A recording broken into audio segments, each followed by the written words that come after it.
What is it this time, Torgal?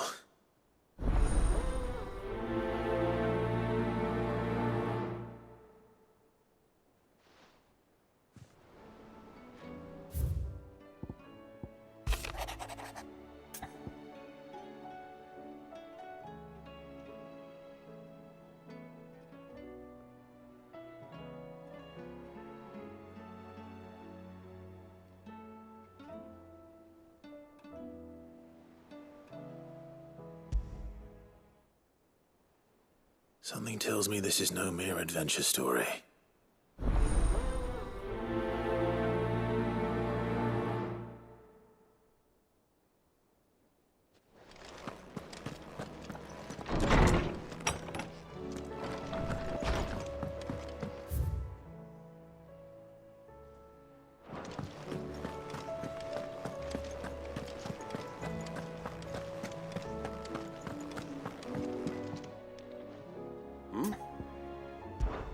Clive, my boy!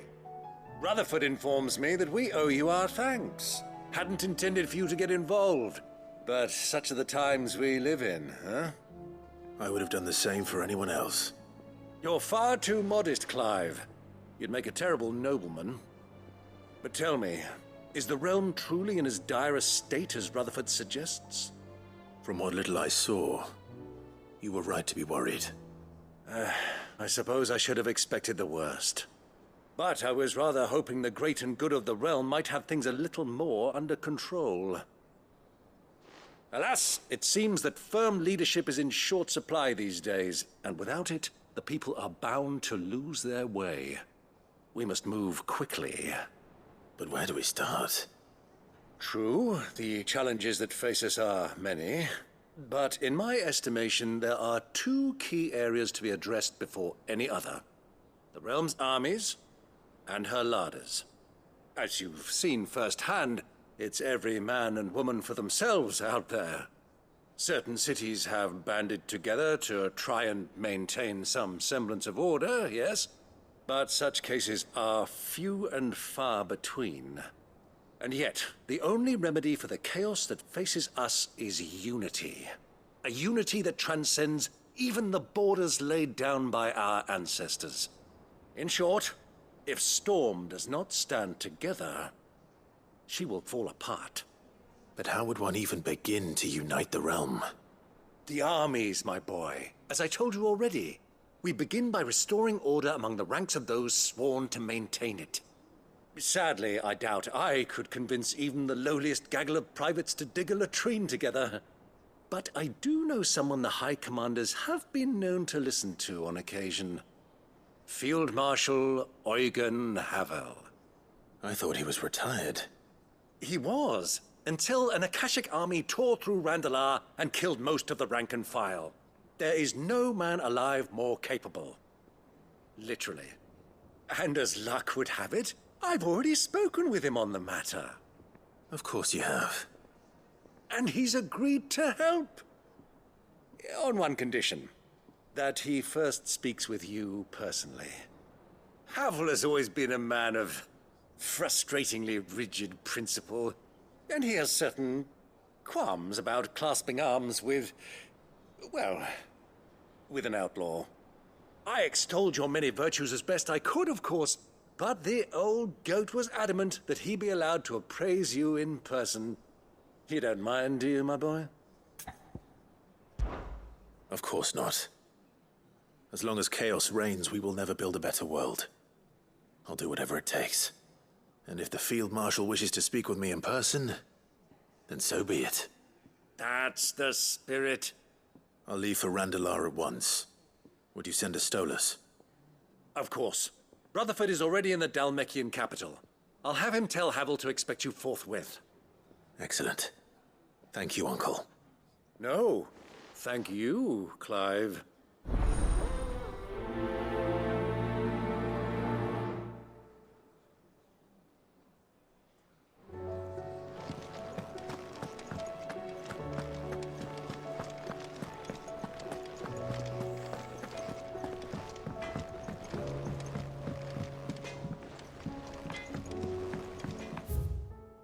Say what you will, Lady Karen has seen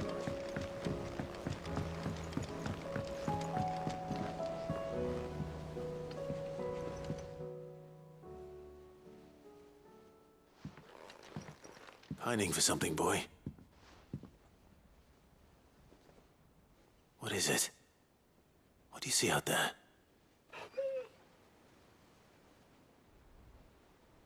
I never did ask where you got that anklet of yours. From Sid, that's why. On the day he brought him home. That long ago? And you're only thinking to ask this now? Sid saw that the pup had a habit of gnawing on his leg, since you ask. Clap that there iron on him to keep him from doing it. What was wrong, boy? I'll take like as not. Must have been hard on the poor whelp losing his loving masters at such a young age. Doubly hard in being a frost wolf, torn away from his icons and all.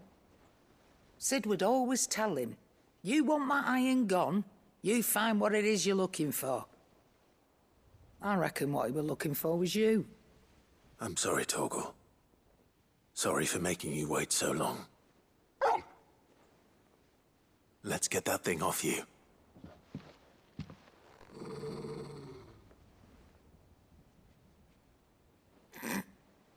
Doesn't sound like he wants it off. Indeed. You miss Sid as much as the rest of us, don't you?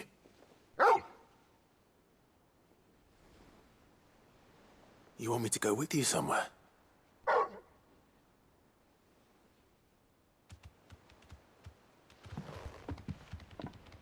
Quick, aren't you? Glad you've been paying attention. Not nearly as much as you have, Lady Karen. Aye, good thing and all. It's not like Gav would have kept him in nuts and rubbed his belly these past 10 summers.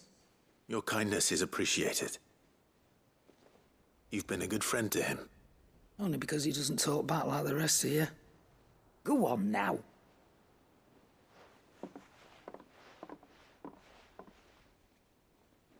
Where to then, Torgal?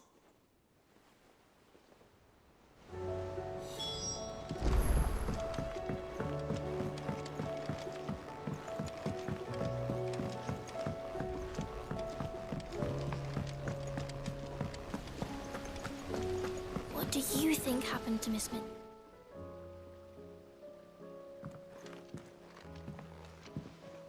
Sid, you have to help us. With what? You didn't take apart another of Mid's contraptions, did you? No. Well, yes, but that's not what we want to talk to you about. It's Miss Mididol. She's been acting strange. Very strange. She's barely ever around. When she is, she acts like we aren't even there. Her head's in a crowd. In the clouds. That's what I said, in the clouds. Well, she does have a lot on her mind. When did you last see her? Not long ago. Right after she got back from saving you from Stoneir. Then it's probably just about the Enterprise. It did take quite a battering on the way there and back. You didn't break it, did you, Sid? You really should be more careful around Miss Mididol's inventions. Don't listen to her. Even if you did break the Enterprise, you could put it back together, couldn't you? But who's gonna put Miss Mididol back together? She seems really sad. Why don't I go and see if I can cheer her up? You do that? For us? She's in her dungeon. Don't scare him. It's not a real dungeon. Thanks for the warning.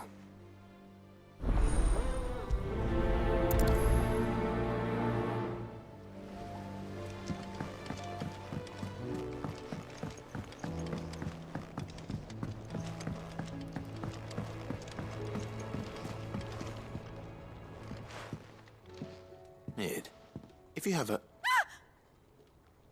That's it! I knew it! The answer was right here under my arse all along! If this doesn't steer to the skies, nothing will! To the skies? You aren't trying to give the Enterprise wings, are you? What else would I be doing? The children seem to think you're avoiding them. They're worried about you. Is this really so important that you need to shut yourself away from everyone? The Enterprise is already the fastest ship in the realm, and that's with the sea beneath her. But what if she weren't bound to the waves? What if she weren't bound to anything at all? It's not fair. The gods get the skies all to themselves, so I'm gonna do something about it. The Fallen had their chance. But they relied too much on magic. And see where that got them? But not me. I've discovered how to do it without. Well, almost. First, I need to make a prototype. And is that a one-woman job? Are you volunteering? I'll have you know the Enterprise is my baby. But if a godfather's offering to lend a hand, I'd be happy to take it. First, I'll need oil, and not just some old drippings from Miss Molly's spits in the Tub and Crown. Refined stuff, like they make in Ordill. Then I'll need some bone, or shell. Light, strong, preferably no longer attached to the beast it belongs to. If it's beast bones you're after, I'm sure the Cursebreakers will know where you might find some. No, they'll know where you might find some. You're the one who offered to help, remember? I should speak with one of the Cursebreakers before I set off for Old Hill. See if I can't find this bone while I'm there as well.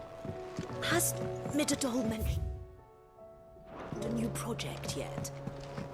Not exactly. She seems pretty...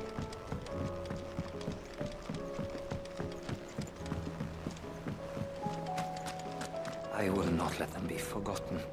Sid, may I have a moment? Of course. It is an honor to finally speak with you. My name is Herman. I've been with the Cursebreakers for some time now, and I wish to be deployed to Ash. Any assignment will do. No. The lands across the Narrow are too dangerous. I will not send good men and women to risk their lives needlessly. Why would you want to go back? I need to retrieve something. Something important. I was raised in an orphanage. The Badbach Conservatory. Or rather, I was held captive there. It was not a place of nurture. It existed solely to turn bearer children into mindless weapons. We were tortured until we feared no pain.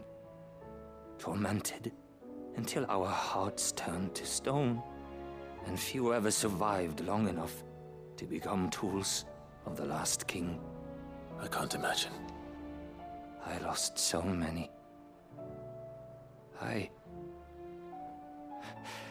can't even remember all their names, but they must be remembered. They cannot fade away, faceless and forgotten. The Institute was run with military precision. Every child measured, every name recorded, every death logged with meticulous care. Sid, allow me to travel to Ash and recover the registry so that my brothers and sisters might live on. You were a good friend, Herman. But the fact remains that Ash is simply too dangerous. Sid, please. Even should it cost me my life. Too dangerous for you, Herman. But not for me. I'll go to Badbach and find the registry. You will? I won't let you risk your life. I don't know how to thank you. You can start by telling me where I'll find this orphanage. Vida Grace. Hidden in a forest, overlooking the plains. All right. I'll see what I can find there. May the mothers guide you.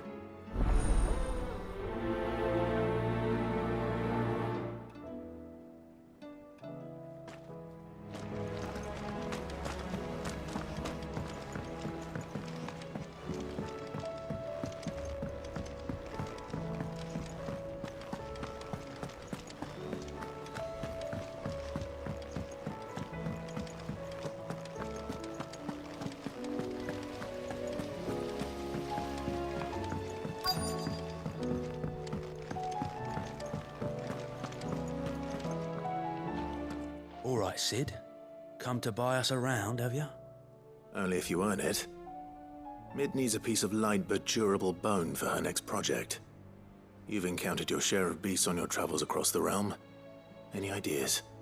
Most bones are the same. Whack 'em hard enough and they'll break. If it's durability you're looking for, shell will serve you better. You know what an adamantus is? I do. And I know to give them a wide berth. Will any old adamantus do? Well, with shells, the older the harder.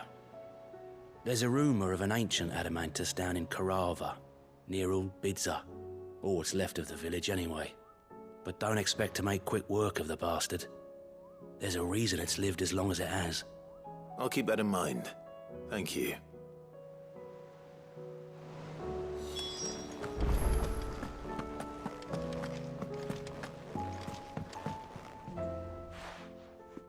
Vivian, I read your note, and I'd be happy to help you find the book you're looking for. Thank you, Clive. But tracking it down will not be easy. Are you sure? Please. You have always granted me your wisdom and insight whenever I asked. It's only right that I return the favor. Or at least attempt to. You are too kind.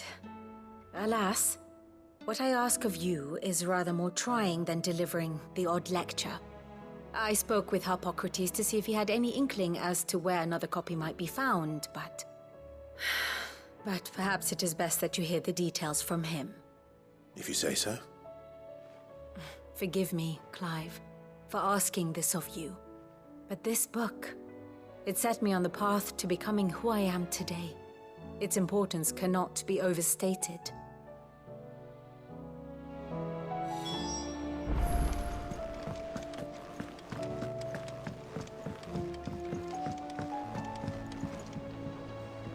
Sid, I was wondering if you could help me. It depends what with. A bearer, but recently freed from his bonds, is keen to join the Curse Breakers. As you know, the work we do is not easy, which is why we test every volunteer's suitability.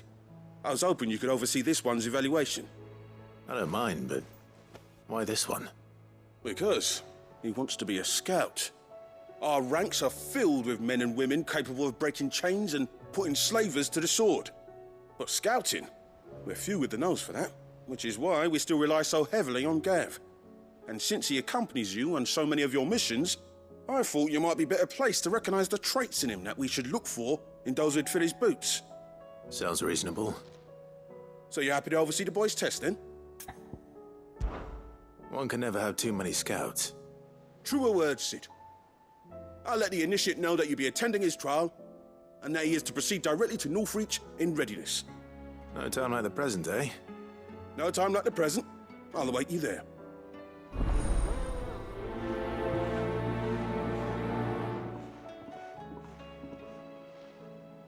Northreach. I don't suppose they could have chosen somewhere closer.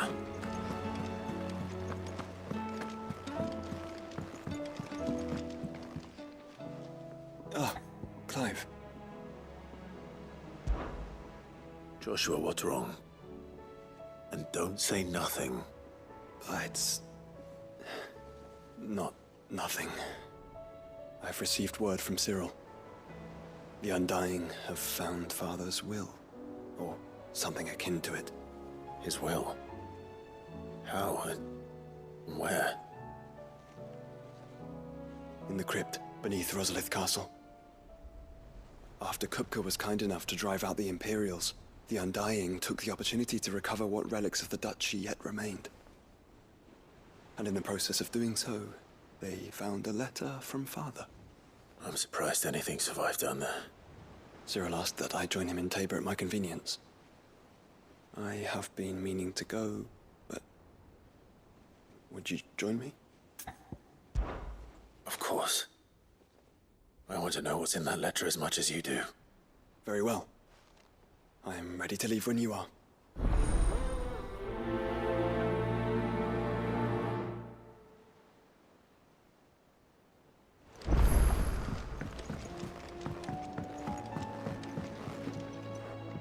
All right, Torgal. Where are you taking me? I'm going to need a little bit more than that, boy. Do you have a better hint for me? Unless you've already given me one. Back on the rear deck, you were looking west, toward Rosaria.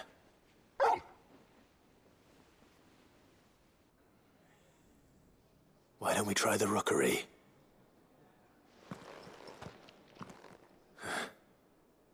I haven't been to the island in Almost 20 years. To Port Isolde, then. Fingers crossed the old mooring is still there.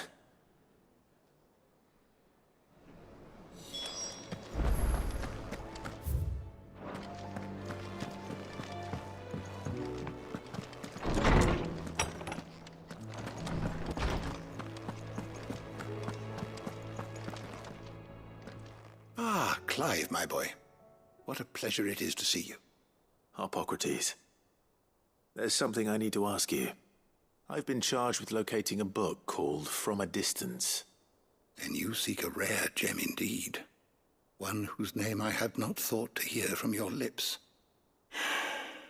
You've been talking to Vivian. Right as always. But she didn't seem keen to tell me very much. I take it she didn't like what you had to say. And yet I gather it did naught to dissuade her. Clive, if the young professor has tasked you with obtaining a copy, I fear she asks the impossible. The executors would not allow it. The executors?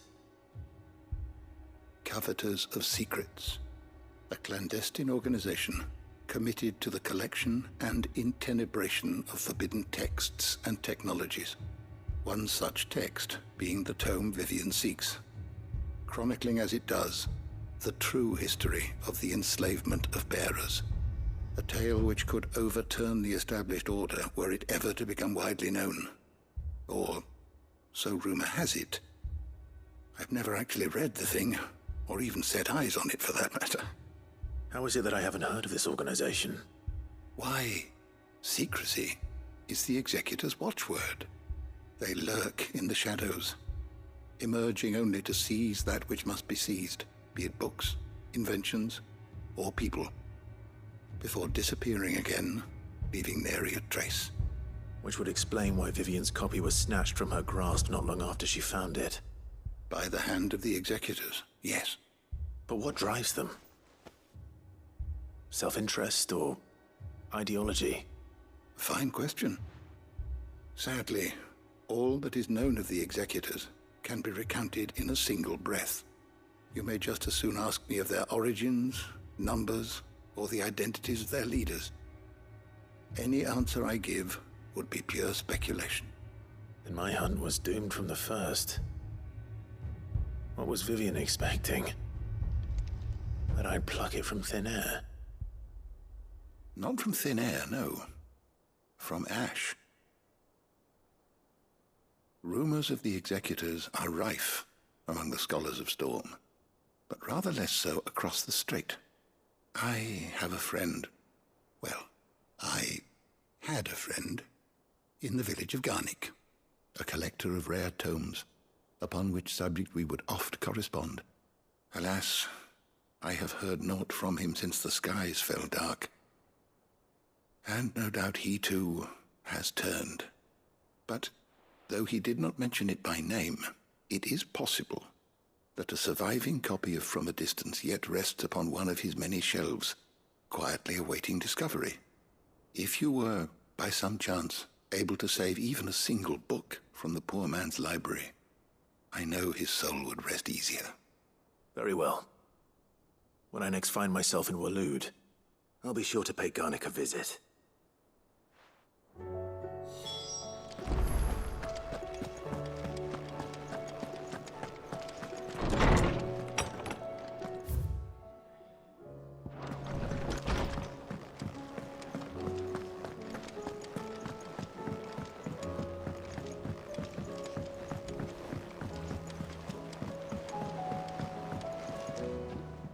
Sid, do you have a moment?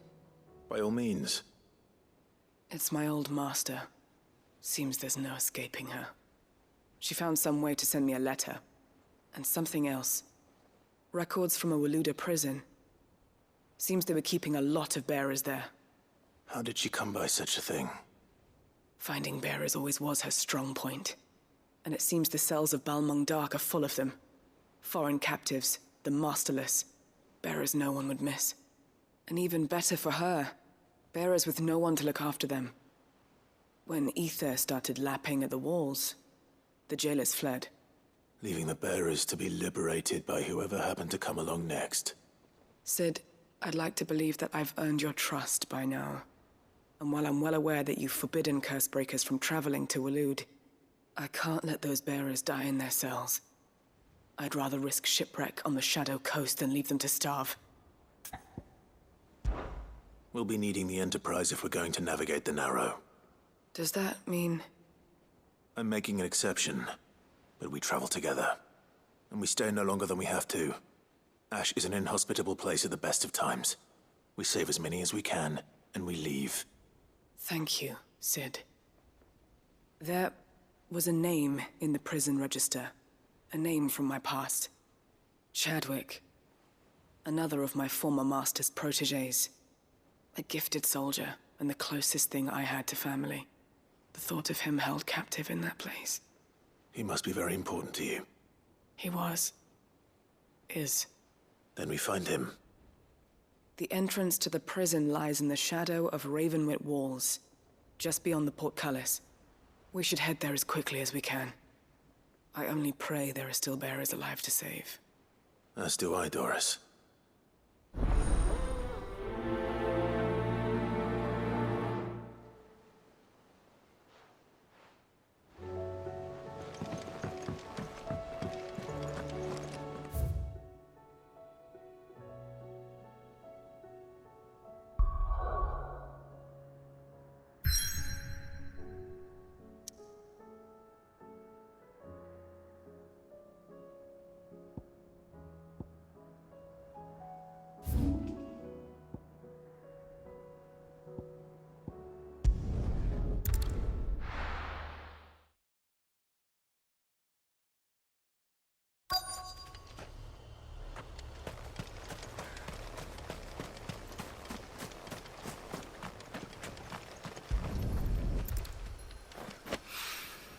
Mid's oil. After what happened here, it's a miracle there was any left at all.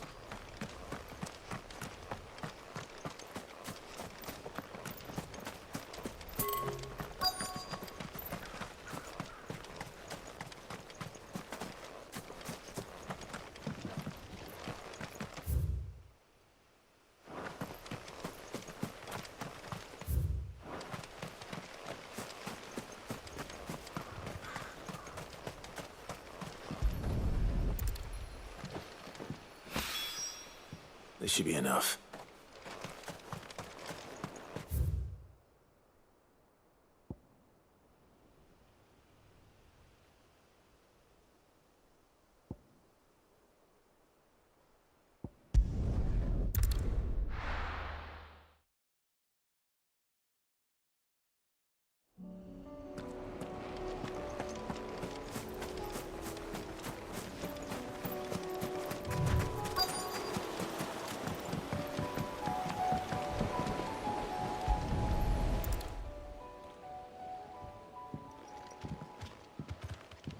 It's still here. After all these years. A lot smaller than I remember. And you're a lot bigger. You might have to swim, boy.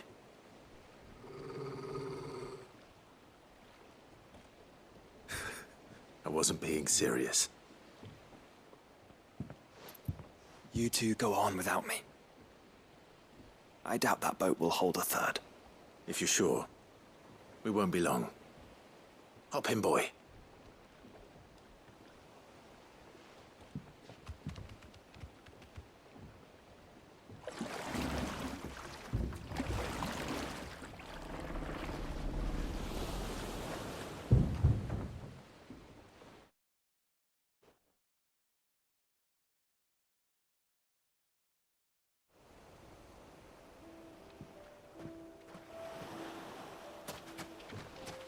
This place hasn't changed at all. The rookery's right through those trees. Come on. Race you there? I bet I could still beat you.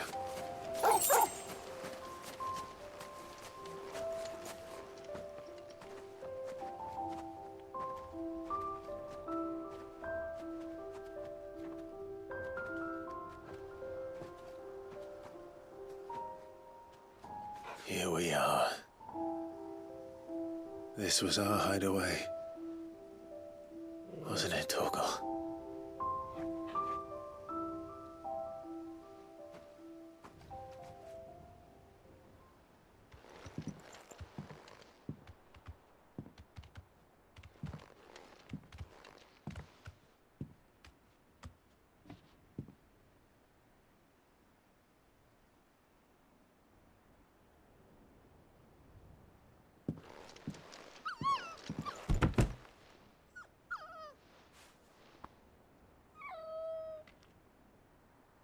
Coming here helped me to forget who I was.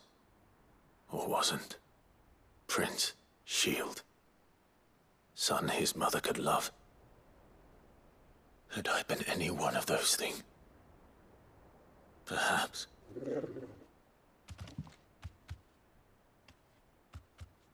What is it, boy?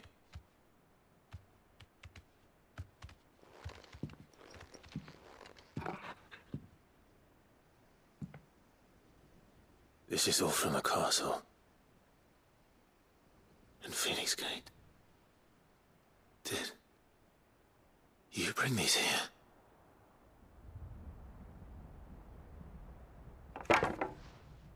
My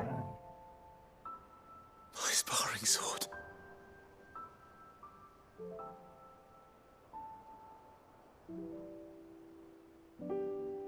Well. You never stopped looking for me, did you, boy?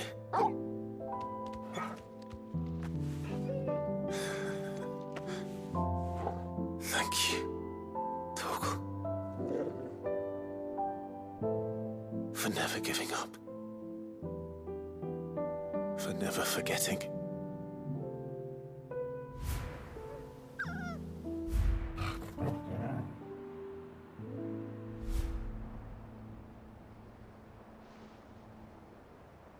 Let's take this with us, shall we?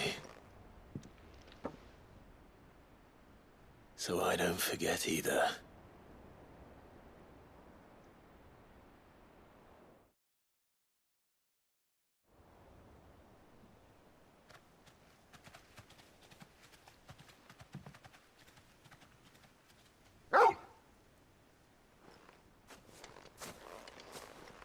That's not the way back to the boat, Torgal. All right. I'm coming. I think I know where we're going.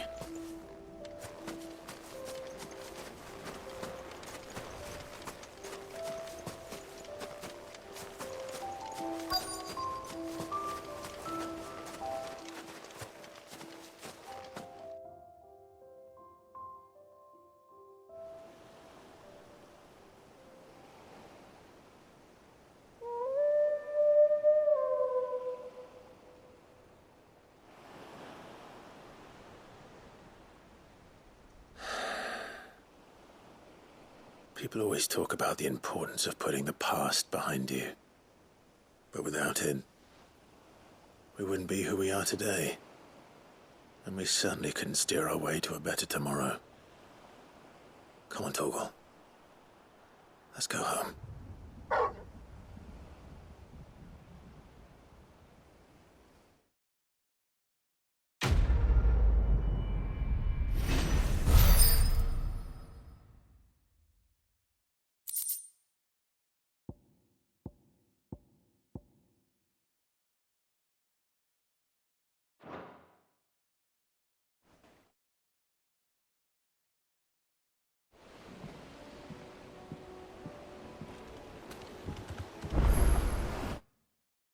Sorry for the wait. We're ready.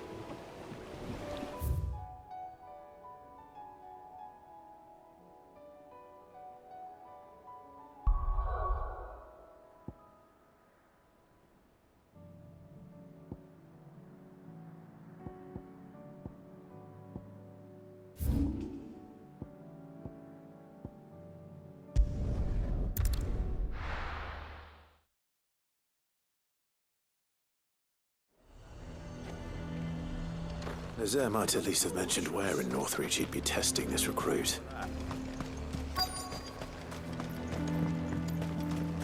On nerve. Well met, Sid. This is the Initiate. Ember, present yourself. At your service, Master. Please, just Sid. There are no masters here. Your life is your own. Oh, of course. Thank you, Sid. The Sergeant says you'll be evaluating me at my trial. To become a scout, yes. You are aware of the dangers inherent in that role. I am. But I swore I'd face them.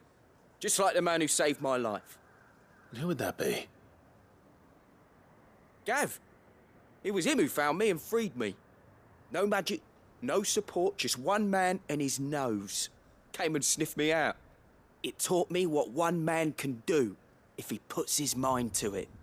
And I've been training ever since, so that one day I can be someone's saviour, just like Gav was mine.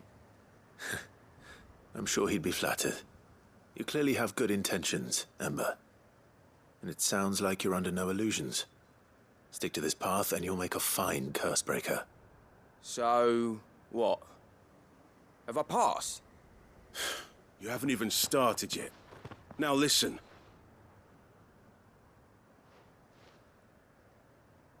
Not far from here is an Imperial lookout, Eastwatch. The guards there record all their sightings in a logbook. You are to find it and bring it here. And bring it here, right. Anything else? No. Sneaking into a heavily guarded Imperial outpost and stealing the logbook would be quite sufficient.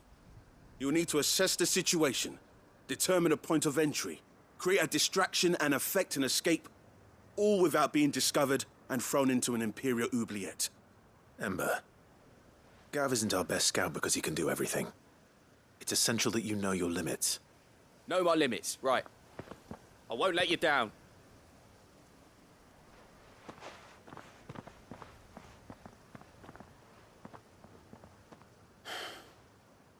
It shouldn't be as dangerous as I made out. But keep a weather eye on him all the same, would you? On my way. All right, Ember. Impress me.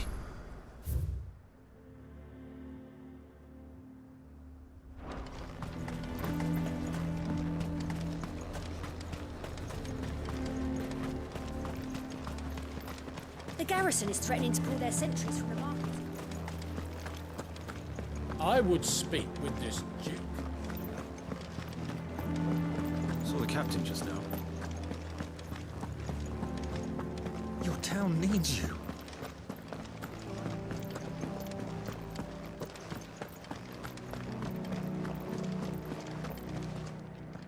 Do you have a moment, Clive? What is it? It's the Duke, unsurprisingly. His Eminence has assumed full control of the garrison and put every able-bodied man to work on the fortifications. The town was left all but unguarded, so Philippe was compelled to form a citizens' watch to fill the void. And though my dear boys have been characteristically willing to assist him in this, they want for bodies. So I was wondering if you would lend them your strength, that the people of Northreach might sleep easier, if only for a few nights. Of course. Whatever you need. Thank you, Clive. What would I do without you? Philippe told me he had men stationed at... Where can I find the mistress of this establishment? Here, my lady. To whom do I have the pleasure of speaking? My name is Sabine, and it is my displeasure to be the daughter of the Duke of Oriflamme, who I understand is causing you and your town no small amount of trouble. I wish to speak to you about what might be done. Very well. Let us speak. I trust you'll forgive me, Clive. Absolutely. Our conversation can wait. Please, proceed. As you know, my father is a most overbearing and supercilious man, and I join you in objecting to his every action. Indeed, I owe you my thanks for continuing to argue against his reckless plans. Yet I fear he is not one to be swayed by reason. No. He must be made to face the consequences of his actions. And who would make him do this? I would. Myself and several other like-minded individuals. Were you to join us, we would surely have the strength to drive him from Northreach for good. Does that not seem a trifle drastic?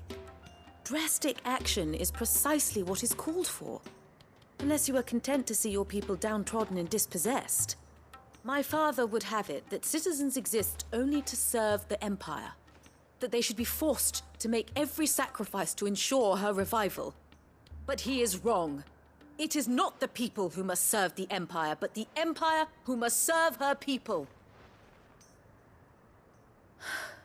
He's always been like this. Scornful of the opinions of anyone he judged beneath him.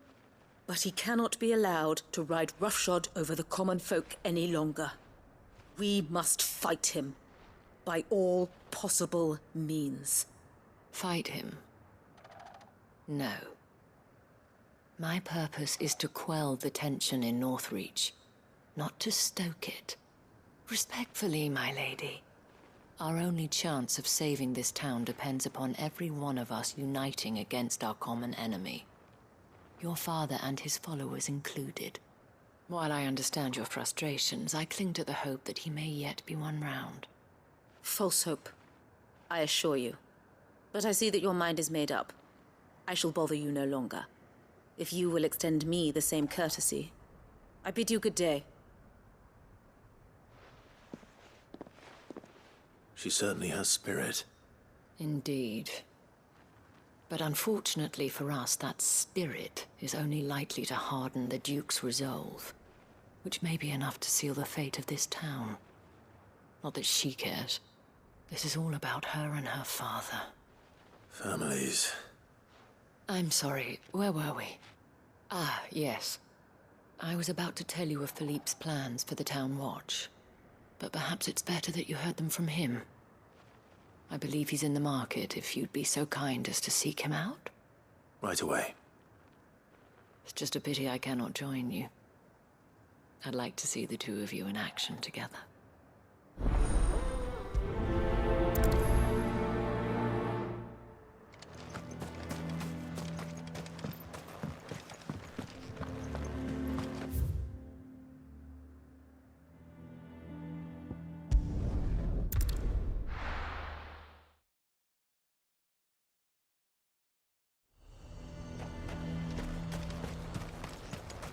He'd have our coin.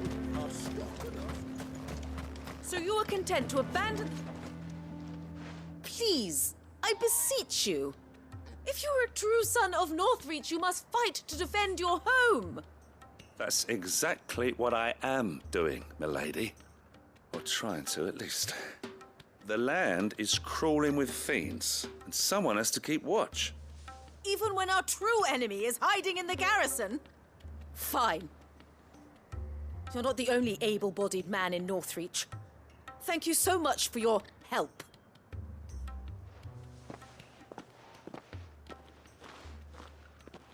She cornered you too, then? Could hardly get a word in edgeways. Like father, like daughter, eh? She made an uninvited appearance at the Vale earlier, hoping to convince the Dame to join her in fomenting rebellion. I bet that went well. Her ladyship seems to have a way with people. Anyway, what brings you here? Our mutual friend thought you might welcome some help. Oh, she did she? Right as always. In fact, you're just the man. We've had some reports, you see. Sightings of, you know what. They're back. Seems that way. All over, too. We haven't been able to confirm anything yet, but if you're willing, you could go and see what's what. Right. Where should I look? You know Grieger's Weep? One of the sightings places them somewhere on its shores. I'm on my way. Thank you, Clive. I'll look into one of the other sightings. Let's rendezvous back here later.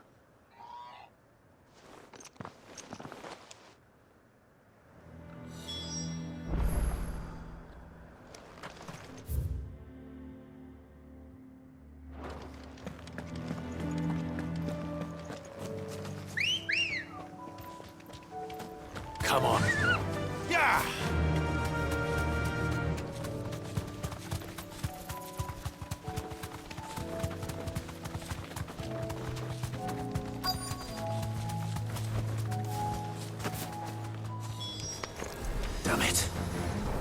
reports were true. I need to stop them before they get to the town. Stay down!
Another down.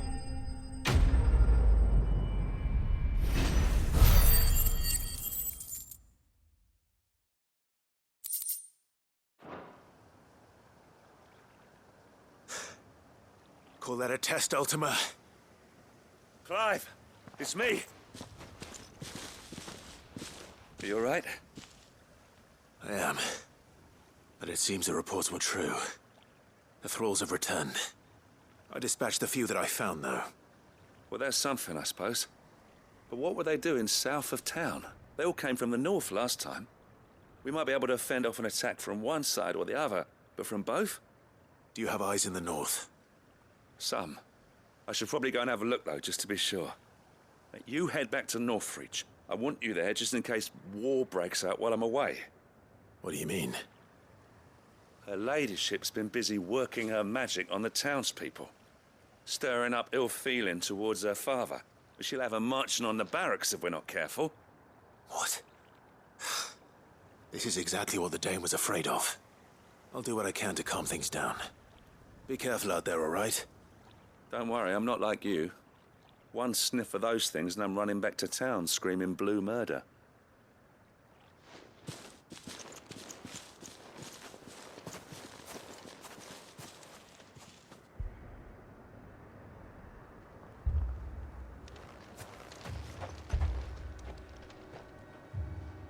Do you not see, Father?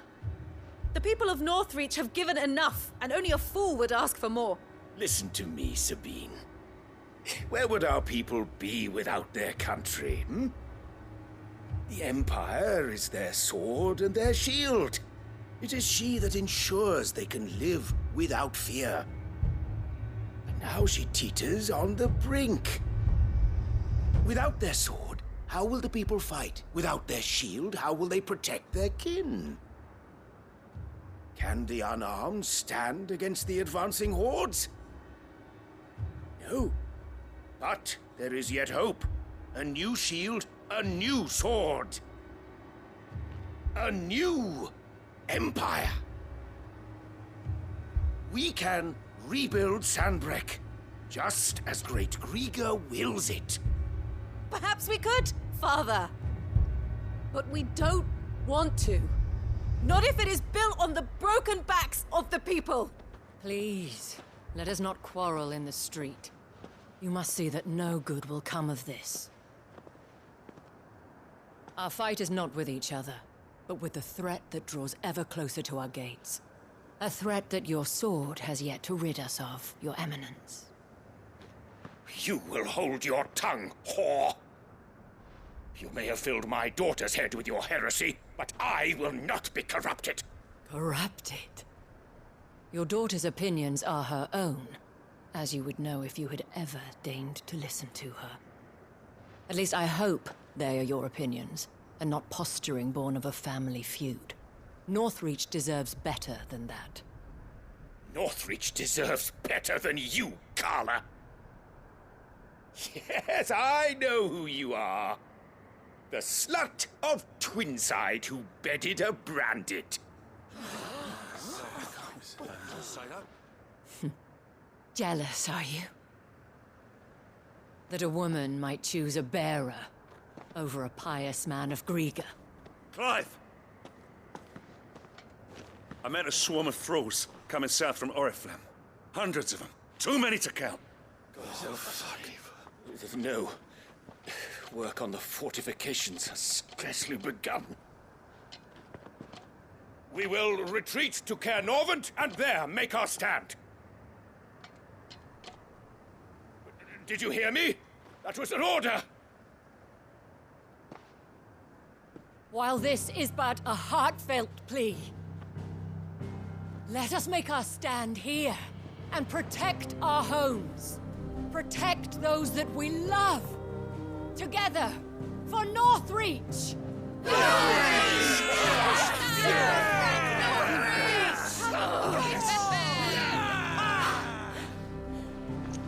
You heard the dame.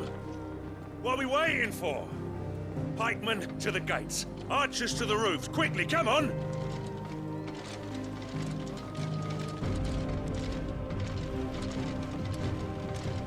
But she is but a common... whore, yes. And we'd follow her to the gates of hell.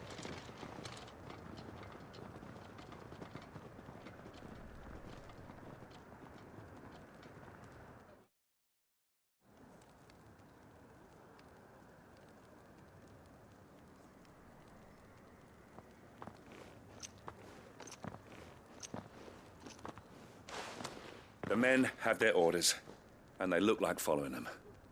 I got them spaced out at regular intervals.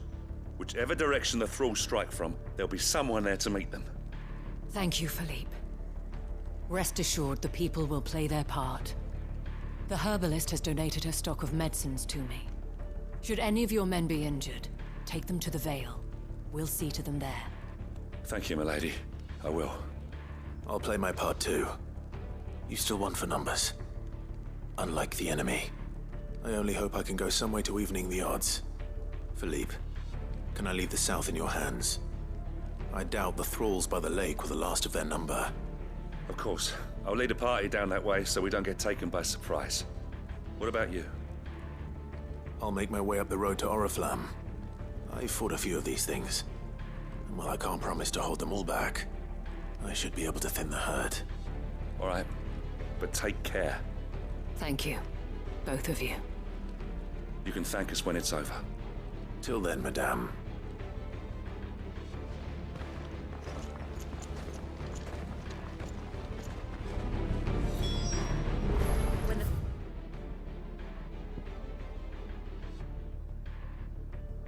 Fighting begins. We can take refuge in the back.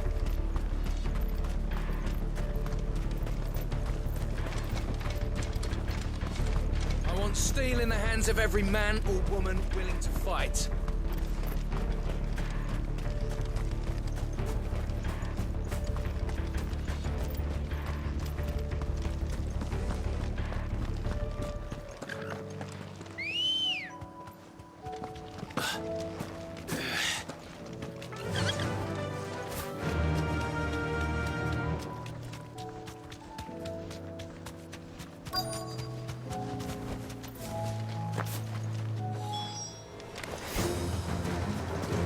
There are so many of them.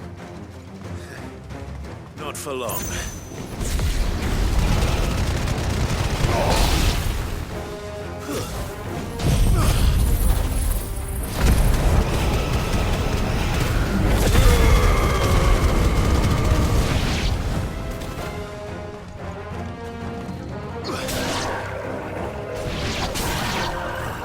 Is it over?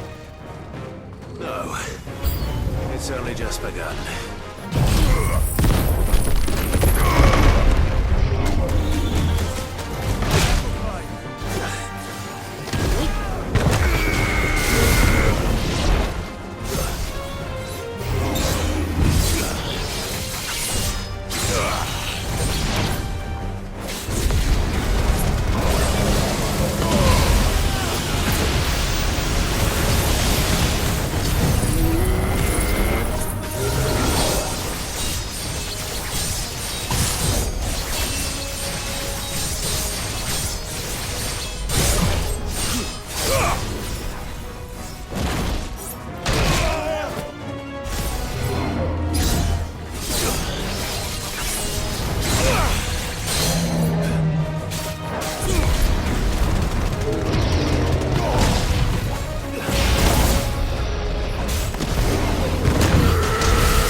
That looks to be the last of them.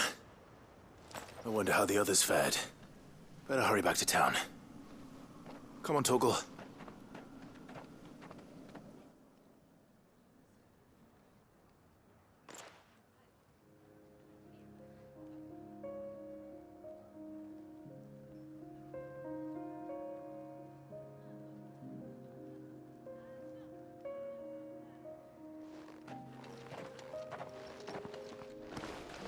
Clive, it's good to see you.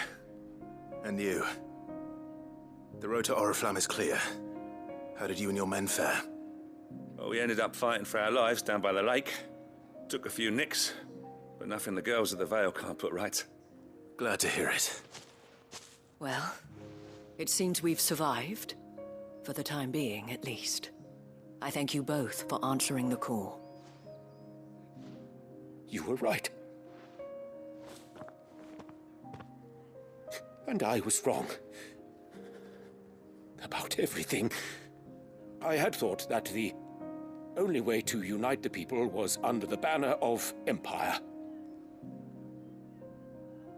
That without a strong hand to guide them, they would drift apart.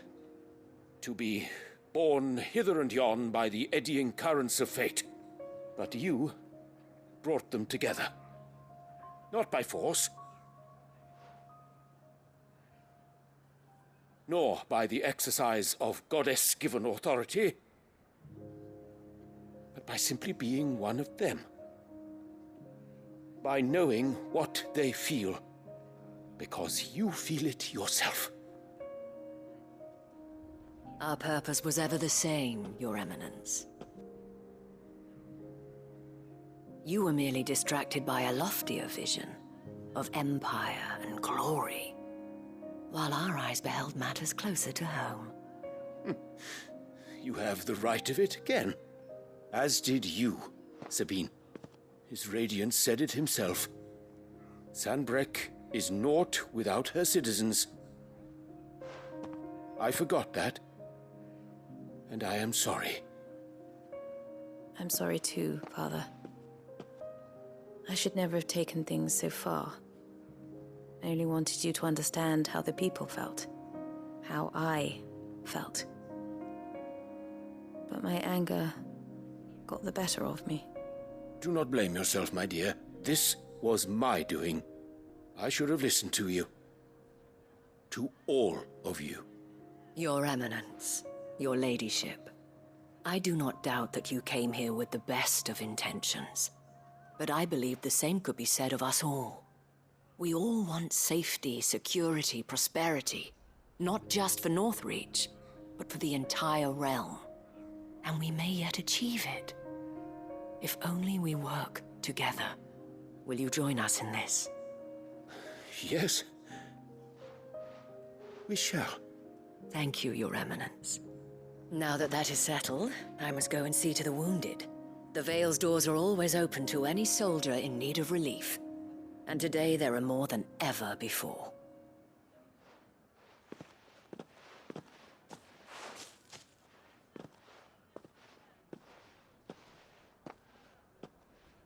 Madame Isabel is a rare soul indeed. In these dark times, I see that it is not men like me who should lead the realm, but women like her. You're right. If only I'd listened to her when I had the chance. Forgive me for saying so, milady, but you still do. The dame said it herself. We can turn things around. We just have to work together. And that goes for you, too. You're one of us now. One of you? Well said, Captain. Let this be a new beginning. Not only for Sanbreque, but for us. Well, since there's nothing more to be done here, I should see if Isabel needs any help moving the wounded.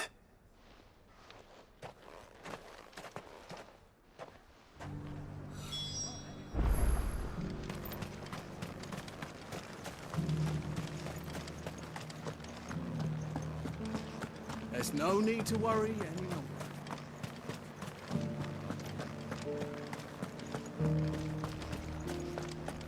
did it!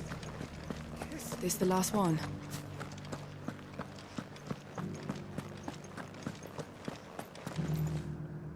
How goes the treatment of the wounded? I'd be happy to man one end of a stretcher if it would help.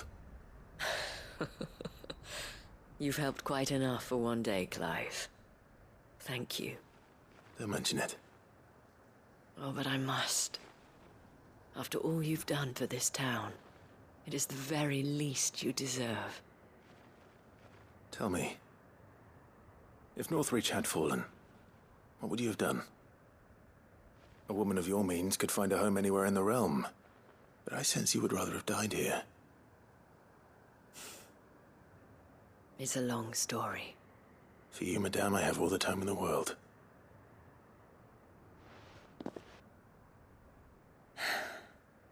Very well. Long ago, I had a life in the Crystalline Dominion. I was Carla then, courtesan to the nobility. So sought after was I that it was only they who could afford my time. Alas, those halcyon days were not to last. For naive as I was, I fell in love with a bearer. He was my master's guard, the gentlest man I have ever known.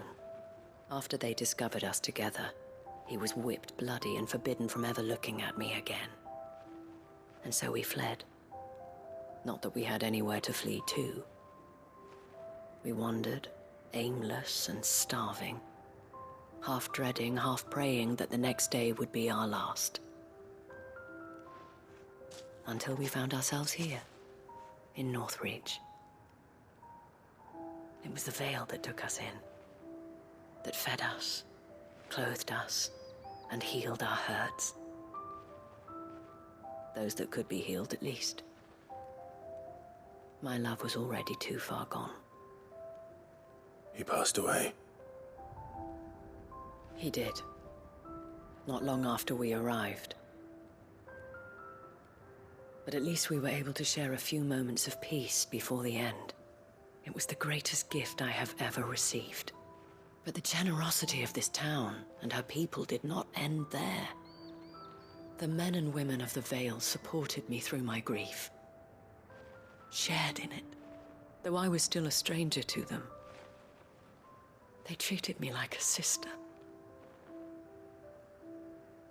And so I swore that I would always do the same. That I would return the kindness that Northreach showed me. That I would repay my debt to the Vale.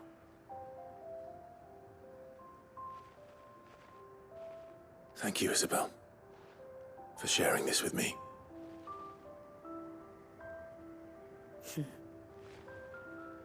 You're a lot like him, you know. Perhaps that is why I have such a soft spot for you. Never stop fighting, Clive. And I shan't either. I know that it will not be easy to keep Northreach together. But our efforts will be rewarded. Just look at us now. The people, the soldiers, even the Duke of Oriflamme and his daughter. All united in defense of this town that we have come to call our home. And what of you? Can we count on your support too? Always.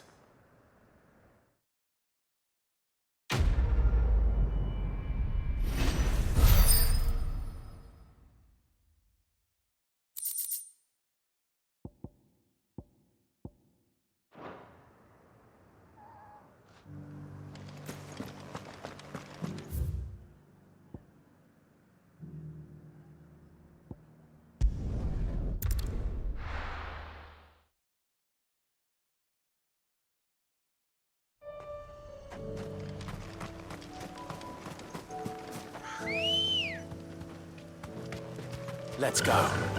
Faster!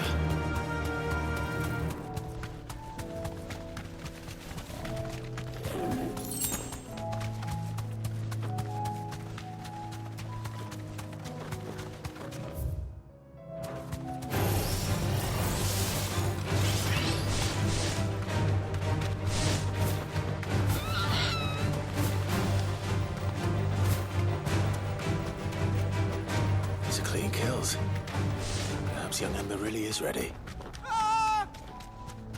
Or maybe not.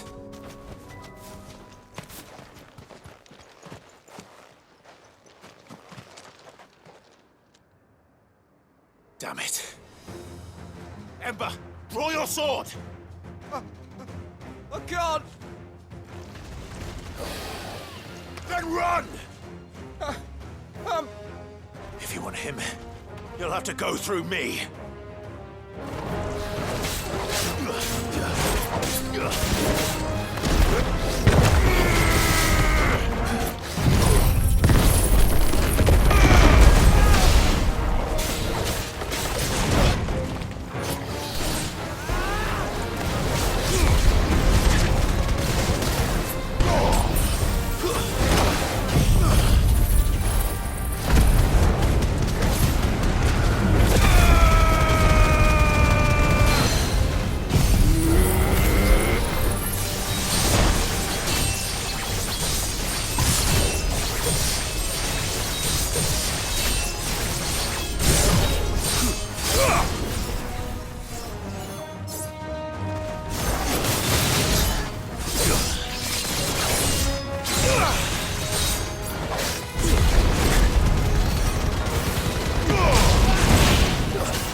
It's over.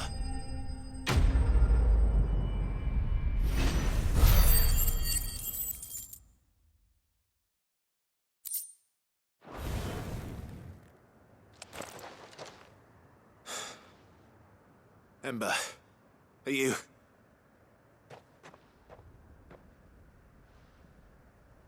gone? Of course. Scouts really are a rare breed.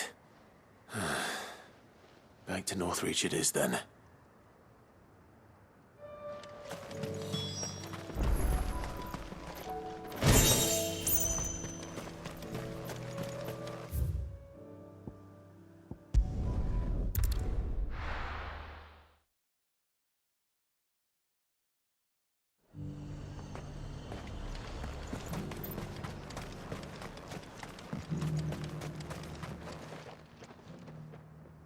I didn't expect you back so soon.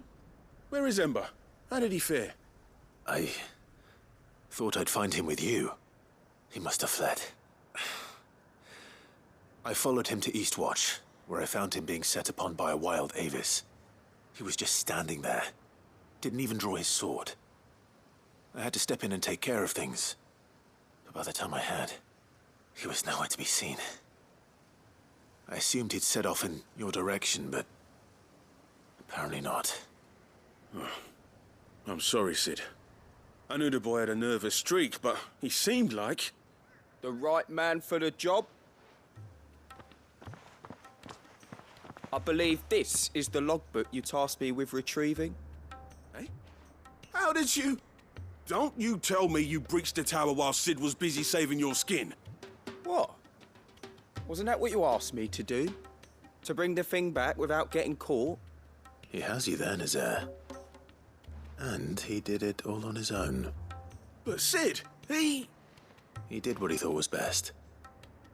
And now I have to decide whether I agree. Of course. We'll await your evaluation back at the hideaway. Don't you leave my sight. Yes, Sergeant.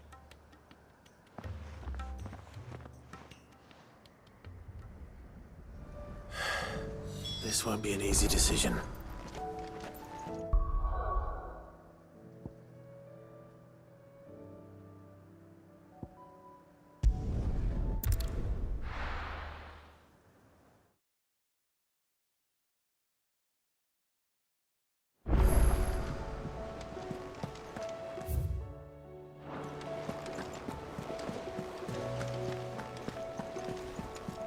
You should have seen. Welcome back, Sid. Welcome back, Sid. Yes. Welcome back. Trip wasn't too much of a pain in the arse, I hope. Truth be told, it was me who suggested roping you in to help with the trial. But from what I hear, things didn't go quite as planned. No, they most certainly did not. Ember lost his nerve in the face of a beast of prey, but he didn't lose heart. He pressed on, and he achieved his aim. And is that not what we ask of our scouts? Indeed it is. Thank you for your honest appraisal, Sid. The fact remains, however, that Ember will not always have a battle-hardened warrior on hand to pluck him from the jaws of peril. All I have gleaned from this trial is that without someone watching his back, Ember is little more than a liability. Wait, Sergeant. Ember still has much to learn, it's true. And this time he was found wanting. But I'd say he's due a second chance, nonetheless. After all, he did do as you asked. With a bit of hard work, any hand can be made to hold a blade, and any mind can conquer its fears. But a scout's nose is different. You've either got one, or you ain't. And by sniffing out that log, young Ember here has shown he has a conch and a half. Wouldn't do to waste it now, would it? Fine. One more chance. I'll do whatever you ask. I'll spend my days and nights in the pit if I have to. I'll show you. Just you wait. Daft as a brush, that one. But his heart's in the right place. Just like someone else we know. And if you ask me, we've been leaning on him for far too long. That time the curse breakers took some of the weight off his shoulders, I reckon. It couldn't hurt. Just don't tell Gav I said so, will you? I won't have him thinking he's been hard done by. Next thing you know, he'll be asking for a day off. Chance would be a fine thing. Back to work. Forgive me, Sid. This did not play out as I expected. Things rarely do these days. But that's why we need men like Ember more than ever. Men who can make the best out of a bad situation. Remember that. I will, Sid. Thank you.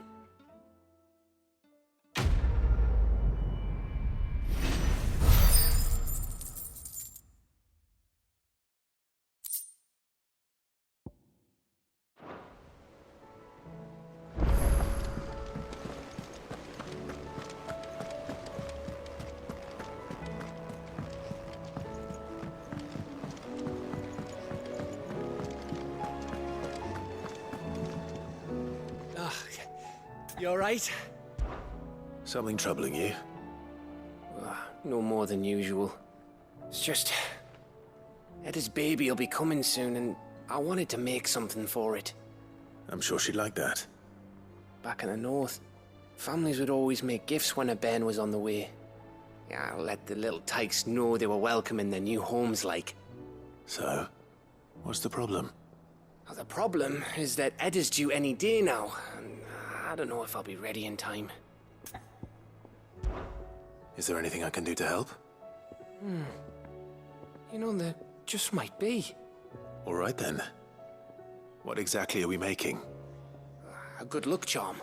But not just any good luck charm. Not just any. No. One made from the feather of a silver chocobo. There's naught lucky in all the realm, or so we used to say back home anyway. Thing is, they're hard to come by. Had Otto and Karen check with their suppliers, but nothing. I'd try and track one down myself, only... Only the big day is fast approaching. And that's all you need, a feather. That or the bird whose horse it's attached to, aye. I was gonna start by asking around with traveling traders plying the northern borders. Well, there's no shortage of those passing through Martha's. I think I might make that my first port of call. I'll let you know if I find anything. You're a good friend, Clive. I won't forget this.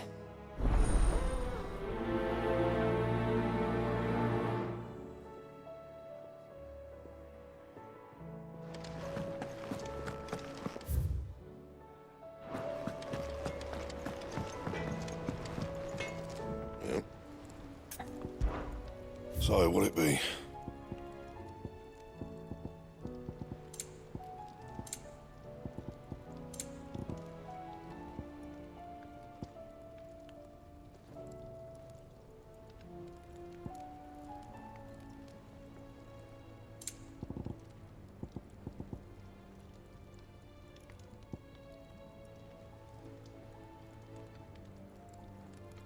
And?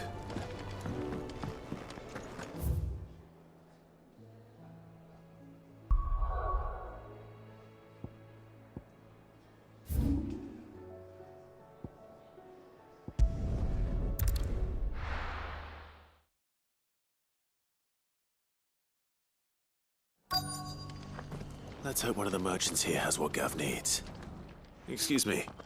I'm looking for something. Oh, well, then I'm your man. A silver chocobo feather. Oh, or maybe not.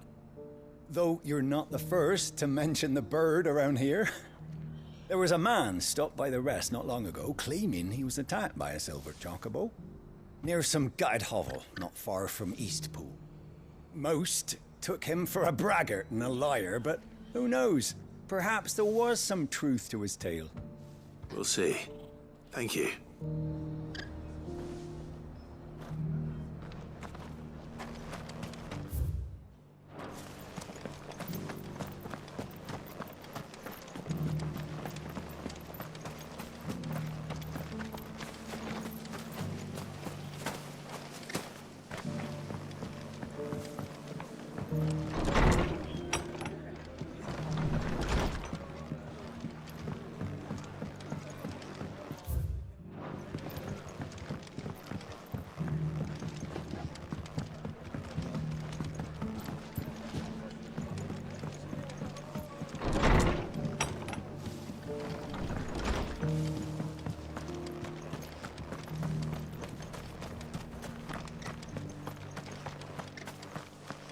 I'll build a barricade so sturdy, even if... Can I help you with something? You wouldn't happen to sell silver chocobo feathers, would you? I deal in fruit, not fancies. But if it's fancies you're after, I suggest you try Rhiannon's ride. Was a silver chocobo seen there? Oh, yes. If you believe the ravings of a madman. It wouldn't be the first time.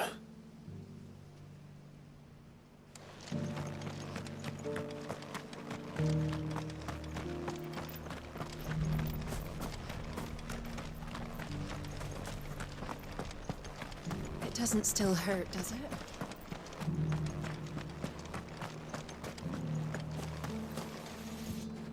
How do, traveller? You've the look of a man who could do with a new whetstone? Or perhaps a bawdy etching of the Vicerine? Maybe another time. I'm looking for a silver chocobo feather. If that's the case, rumours are all you're likely to find. No one has seen a silver chocobo for years. Word is they were all hunted for their feathers. Some northern nonsense about bringing good luck. Didn't bring them much, nor their bows. If any are still out there, I reckon they'll be doing their damnedest not to be discovered. You're probably right. Thank you anyway. A silver chocobo sighted in the hills near Rhiannon's Ride. It sounds almost too good to be true.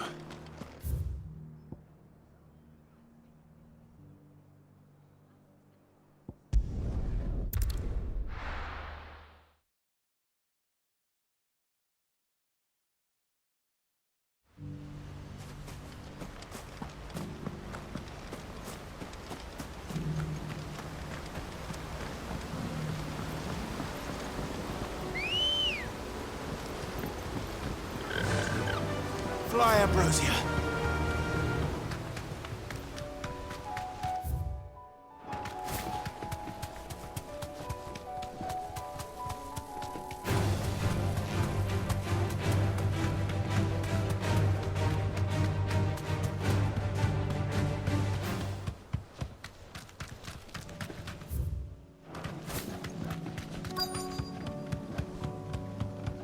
Tracks. They're not left by bandits for a change.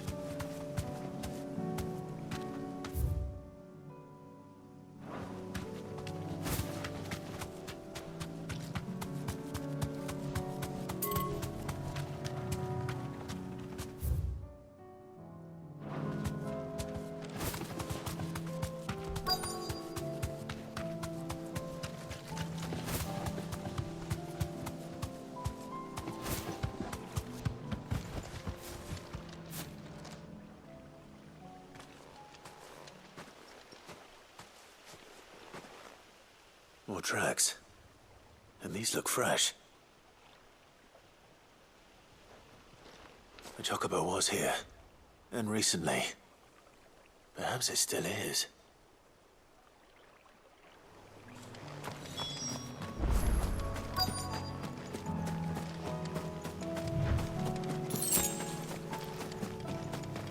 I don't hear anything.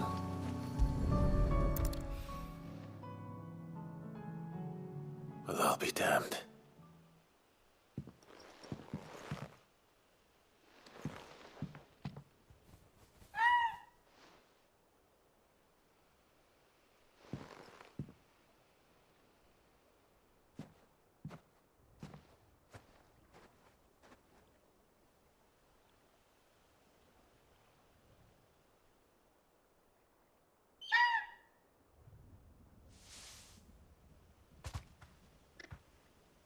It's all right.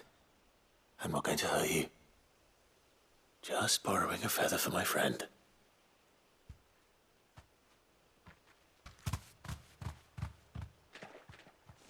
Thank you. Let's get this back to Gav before they change their minds.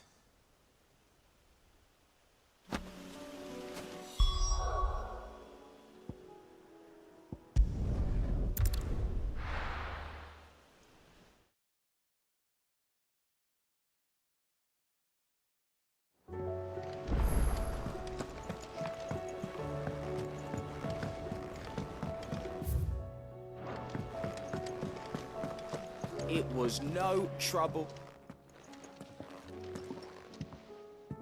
Clive, you're back. How'd you get on? Any luck? Any luck, you say?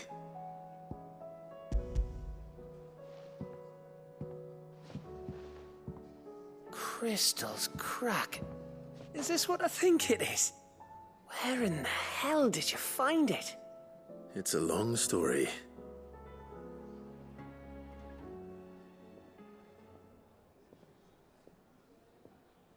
Right there on the road to Eastpool. Who'd have thought it? Everything up there's been abandoned for years. The empty cabin made for the perfect shelter. Though I fear my presence may have forced the poor creatures to look elsewhere. Don't blame yourself, Clive. The Blight's right on Eastpool's doorstep. They'd have had to move on before long, even if you hadn't have turned up. They'll find a new home. Trust me. After all, that's what us endangered animals do. Anyway, what matters is, you managed to nick us one of their quills before they could run off. And now all that's left is to fix it to the carving. I didn't know you could carve. Reckon there's a lot you don't know about me. Like the fact I'm as good with a whittling knife as I am with a sword. And that bone Ember gave me's a dream to work with. What did you say it was from again? An Avis? But it weren't your Avis, Sid. I slew one of my own at last. So all those long nights in the pit finally bore fruit. I'm proud of you, Ember. Don't speak too soon. I ain't done my trial yet. There we go.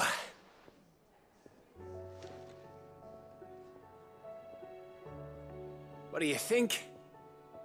I think if you ever hang up your scouting cap, you'll be able to make an honest living. Oh, will I? I should go and see if Ed is awake.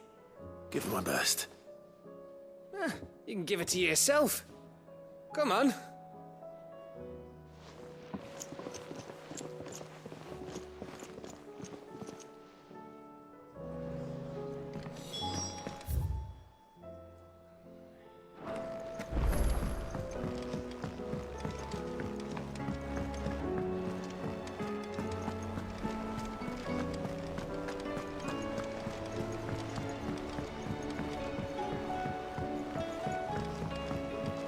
Twinside's hundreds of leagues away.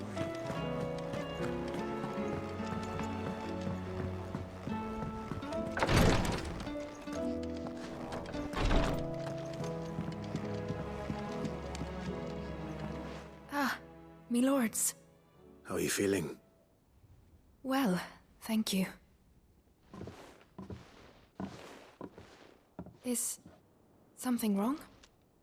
Wrong? No, nothing like that. What it is... Go on, please.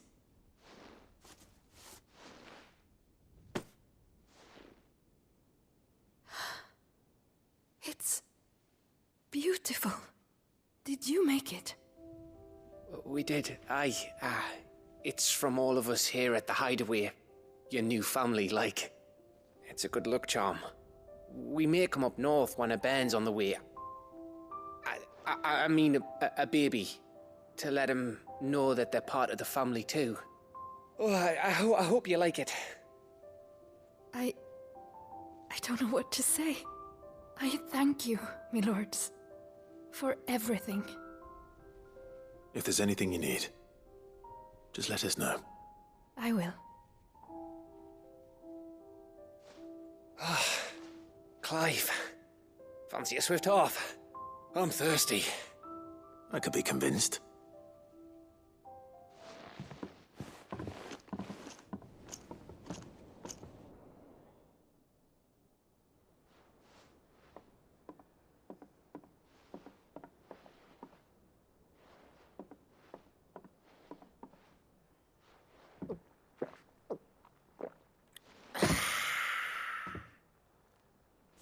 Don't you think you've had enough?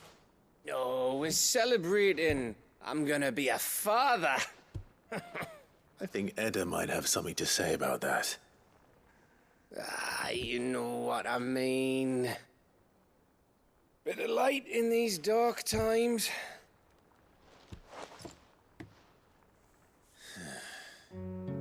Wasn't long after me 10th name day. My mum told us she was with child again. I was over the fucking moon. I was looking forward to having a little one to lord it over. What with me being the runt of the litter. Thought I'd finally have a chance to prove to the world that I could be a big brother. Imperials came the day she went into labour. Had myself a baby sister. And then I didn't. My whole family gone in a blink, while I hid in the cellar like the spineless little arsehole I was. Great brother I turned out to be.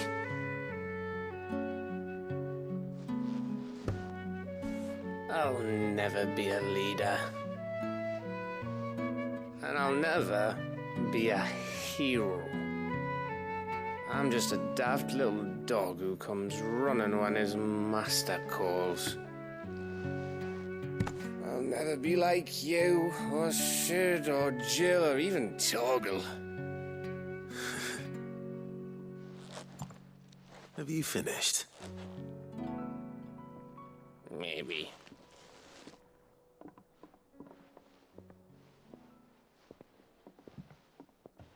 Do you know why you're our best scout?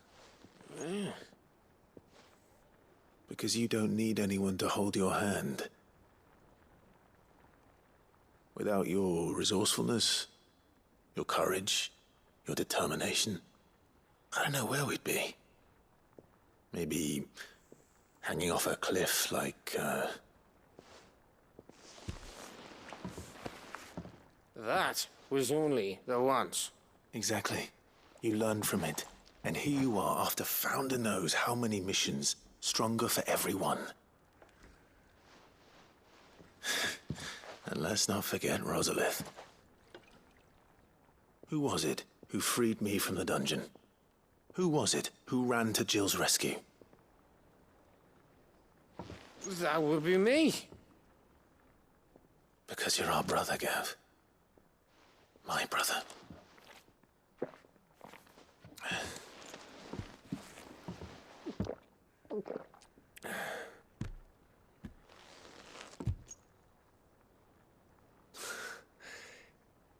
Your brother.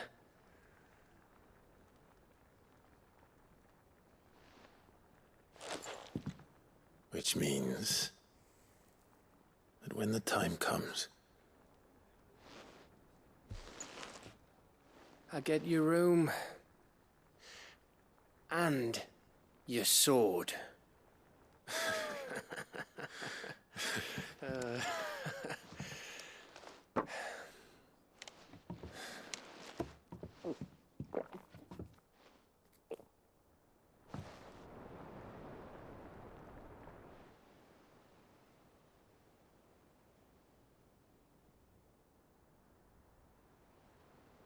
I may have had one too many. You may have had 10 too many.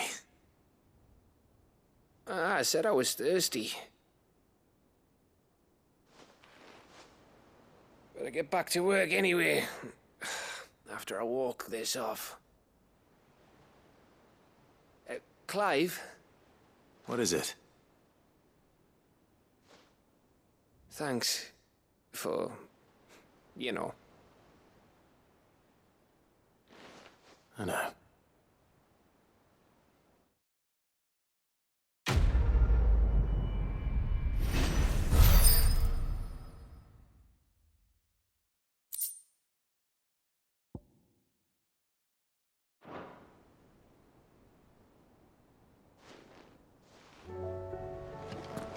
Do you think they'll come back?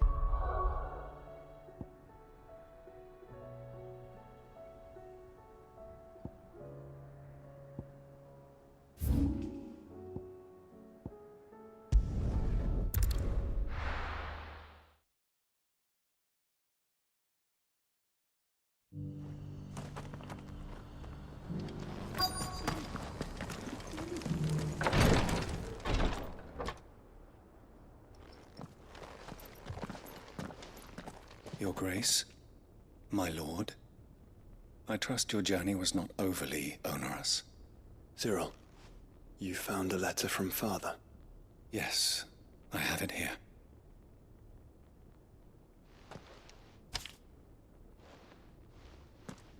If you would do us the honor, my lord.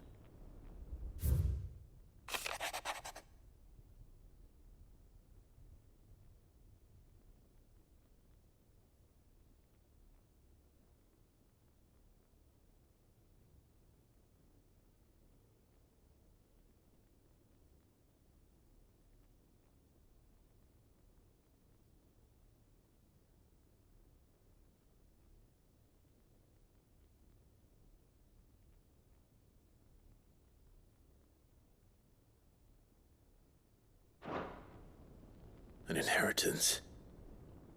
It would seem the late Archduke penned this missive shortly before his passing. The day before we left for Phoenix Gate. What are these plans he spoke of? His plans for the duchy, Your Grace. Your father entrusted them to my predecessor, the former bearer of the Burning Quill, who entrusted them in turn to me. The complete emancipation of bearers is their stated aim. But your father's dream did not end there. His Grace also spoke of building hospices to care for those stricken by the curse, and the founding of a new university to further the development of non-magical technologies. With the Blight spreading ever more widely across the Twins, Archduke Elwyn saw this as the only means of securing Rosaria's survival. He wished to see men and bearers treated as equals. To see centuries of common wisdom overturned. Small wonder he did not think it achievable within his lifetime. But he thought it achievable nonetheless. Had he not, he would never have written this message. Nor would he have entrusted his vision to his most faithful aides. Those who would have stood with you, shielded you from the machinations of the less benevolent personages at court.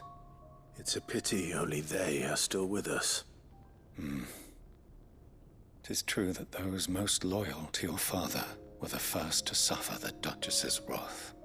But one at least remains, and she has come bearing gifts. What do you mean?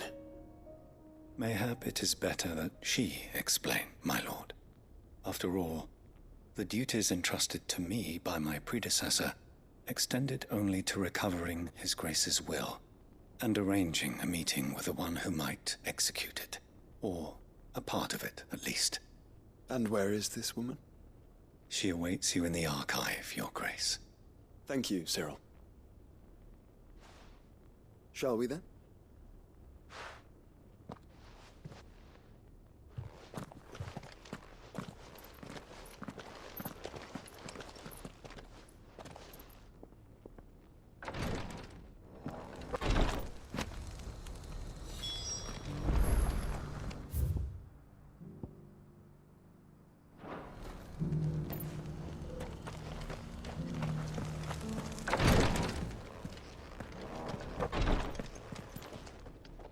Lord Marquis, if you have a moment.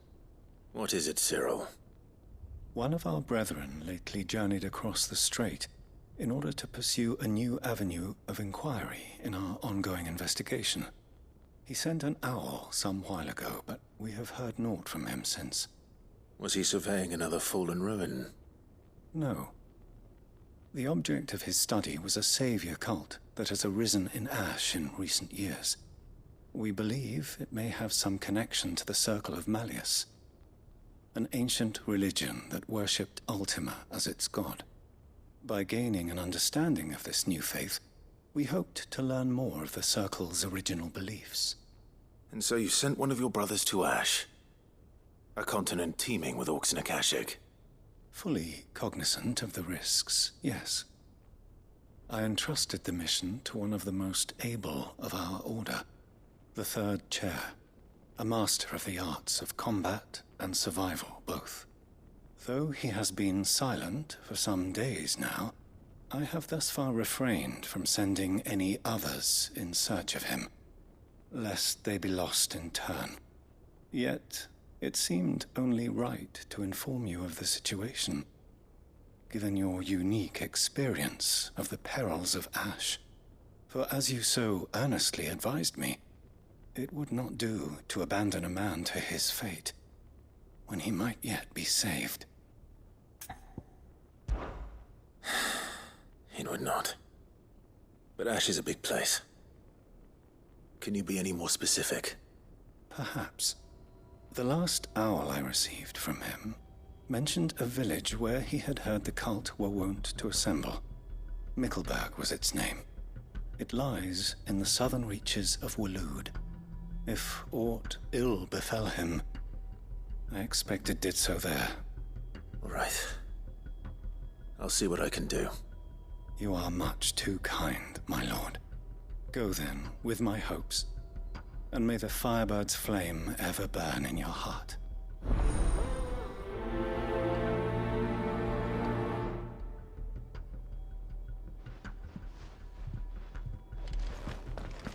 If this new faith really is an offshoot of the Circle of Malleus, then...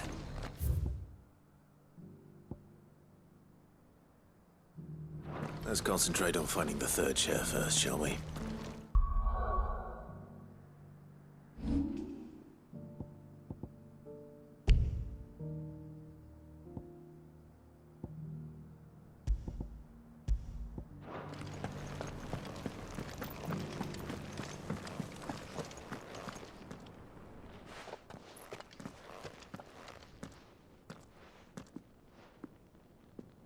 My lord, your grace. I hardly recognize you. I am Goditha, retainer of House Rosfield, loyal servant to the Phoenix and his shields. Your father, the Archduke Elwyn, entrusted me with the delivery of a gift. I only hope you can forgive my tardiness in bringing it to you. Lift up your head, Lady Goditha. You have our gratitude for your service to our house and to our father. I merely did my duty, as any proud Rosarian would. My lady, perhaps you could explain a little more? What exactly is the gift you bring? As I'm sure you know, it has long been the custom for the children of House Rosfield to be presented with certain keepsakes upon their coming of age. Indeed it has. Our father often spoke of the day when our turn would come. And had he lived to see it, he would have presented you with the treasures I bear. Matching armbands for you both. Alas, he did not live. Indeed, he was taken from us even before they could be completed. He had intended to claim the Heartstone with which each armband was to be finished himself, but it was not to be. And his gifts remain incomplete. I see. It saddens me to bring them before you, as they are. It was your father's wish that you be presented with the finished articles, not these works in progress. But with his grace long since gone, and the stone left unclaimed, I had little choice. You are grown men now, and his house is yours. And while I would not presume to insist upon your claiming the Heartstone in his stead, I know that nothing would have pleased him more than for you to do so. Thank you, Lady Goditha. What say you, Clive? What else? Of course, my lady. May our father's will be done. Oh, I am much obliged. Do you know where we might find this Heartstone, my lady? I do. Though it may be a matter of a good deal more than simply happening upon it. It is found in the bellies of elder griffins, you see. We do at least know where to find one. A certain specimen has made its nest in Titan's Wake, not far from here. A certain specimen? You are most perceptive, Your Grace. In answer to your unspoken question, yes. In fact, this is the very same beast your father meant to slay. I have been tracking its movements since you were but a boy. Were you to slay it in his stead, as men of House Rosfield, it would surely make your father proud. What say you, Joshua? What else?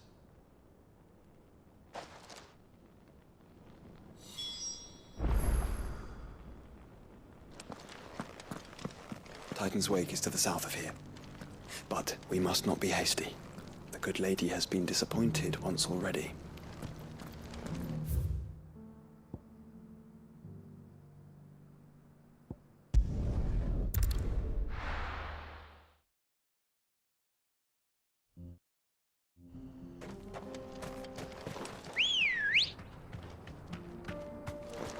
Good girl. Faster!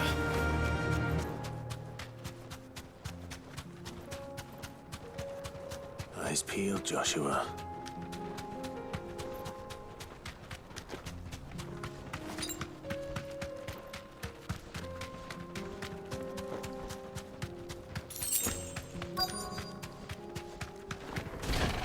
There it is. For House Rosfield.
Is this the Heartstone?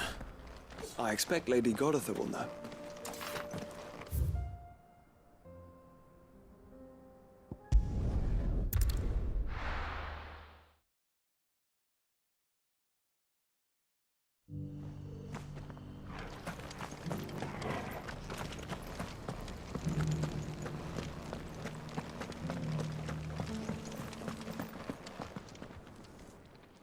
Thank the Founder you were safe. The Griffin is slain then? And the Heartstone claimed.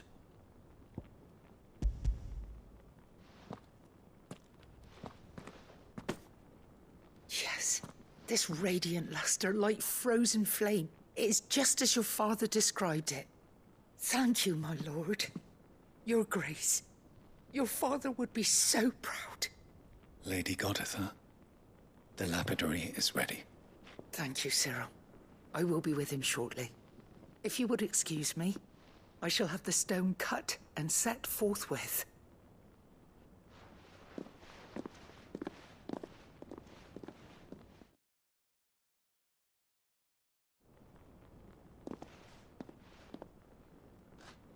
The armbands are complete. Pray, take them. They are yours, after all. Heartstone is harder and more enduring than garnet, or even ruby. It symbolizes unwavering will and devotion. And the graven vines encircling the stone represent the unbreakable bonds between you. It's a message. Father knew we had enemies both inside and outside the duchy. Enemies who would thwart his vision. Only with unwavering devotion would it ever be realized. And only if we stood together, as Phoenix and Shield, as brothers in arms, only then might those enemies be overcome. Indeed. His Grace knew the enormity of the task he would entrust to you, his heirs. But this was more than just a message. It was a promise. That he would always be with you. Thank you, Lady Goditha, for remaining the steadfast custodian of our father's will. Forgive me, my lady, but there is something I don't quite understand. The Undying told me that after Father died, Mother claimed all of the ducal treasures for her own. Even if the armbands were incomplete, she would surely not have overlooked them. So, how were you able to keep them from her? Because I was the keeper of the vault. Though I was but a lowly servant, your father spoke to me of his intentions for the bands, of the deep love he had for both of you, and his hopes for your future. In the days before the disaster at Phoenix Gate, I discovered that the Duchess had ordered her jewelry be sent away from the castle. It was then that I knew she meant to betray us. I tried to warn your father, but it was too late. When word of the fire reached Rosalith, I knew my time was short. So I took up the armbands and I fled into the night. And thank the Founder you did. Yet my duty to your father was incomplete. Not knowing what else to do, I followed the Griffin, thinking I might claim the Heartstone on its passing. And so my pursuit continued, until Lord Cyril appeared before me. He informed me that His Grace's will had been recovered, and that his sons were alive and well. Lady Goditha, on behalf of my father and all the people of Rosaria, I thank you for your loyal service. As do I. Thank you, my lord. Your Grace, for coming back to us, for giving my service meaning.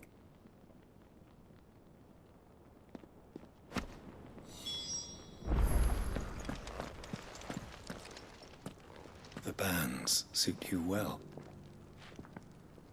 It must be gratifying to finally receive the inheritance that was denied you for so long. It is. And we thank you for the part you played, Cyril. If you would permit me to play my part a little longer, might I suggest that you make your way to your father's memorial atop Hawk's Cry Cliff? Let him see that you have received his blessing, and that his vision lives on in you. I suppose it would be churlish not to. What do you say, Clive? Shall we pay Father a visit? I think we should. I was hoping to be able to offer him my thanks before we left for Origin. Your father's helm is enshrined there. It has been since the day we recovered it from Phoenix Gate.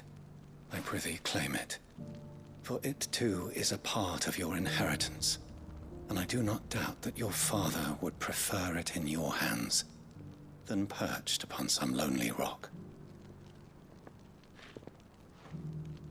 Thank you, Cyril.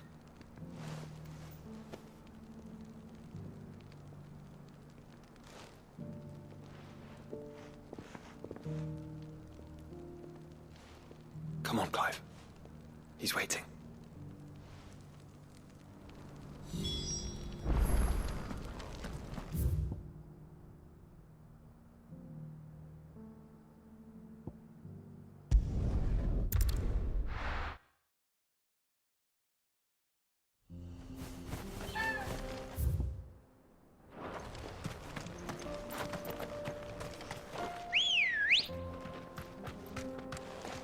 Ready, go?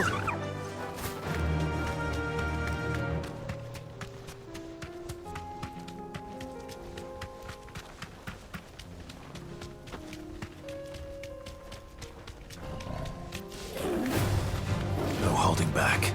Here we are again. Carava.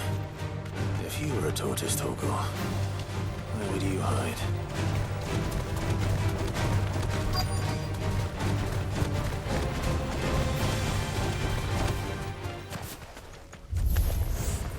Looks like we found him.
I better get these materials to Mid so she can finish her prototype.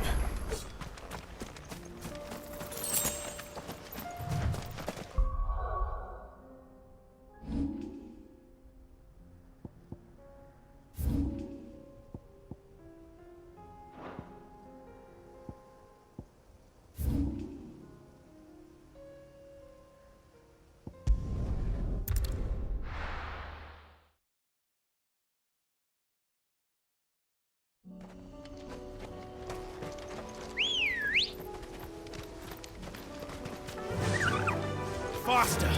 Unwavering will and an unbreakable bond. Do you really think we're strong enough? To save the world? Of course. To have overcome Father's political enemies? Of that I'm less certain.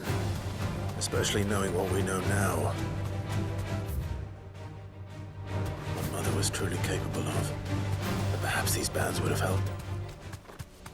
Knowing he was with us would have made all the difference. It's just back there.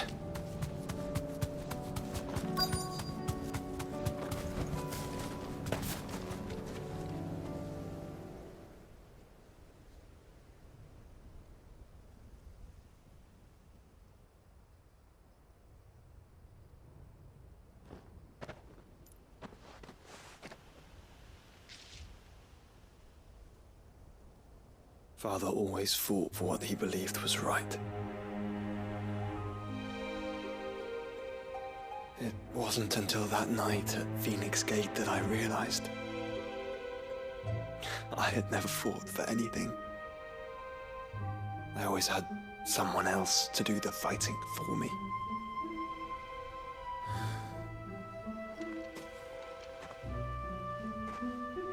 No matter how fate conspired against him, he never lost heart, never looked back, never stopped fighting.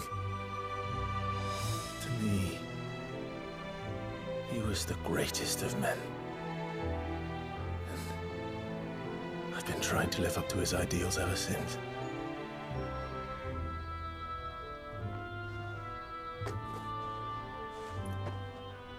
We all have, Clive. We all have. And we'll keep trying. Because that's what he would have wanted. What he would have done himself. Even if it meant standing against the very gods in the heavens. I shall be borrowing this, Father, if I may. That you might watch over us as we follow in your footsteps.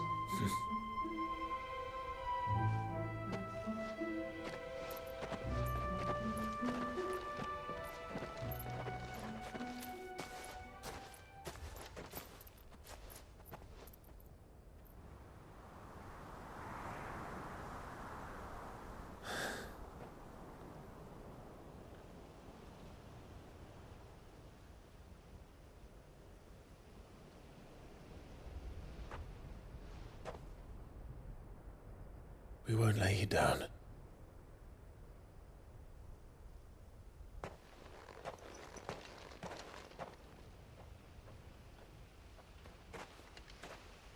Onward then. Onward. To the end.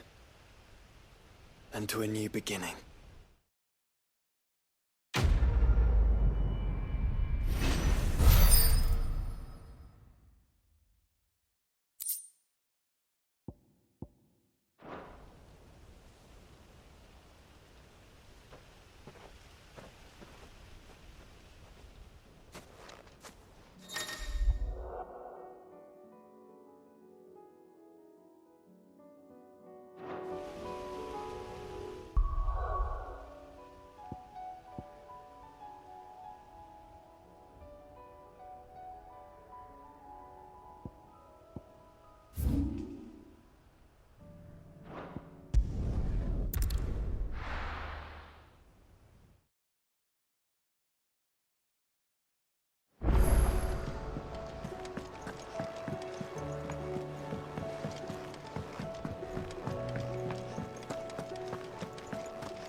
If Joshua's worried about Jill, I should go and speak with him.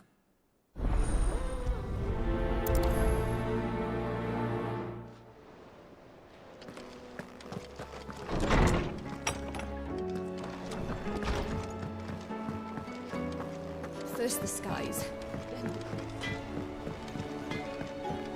Say what you will.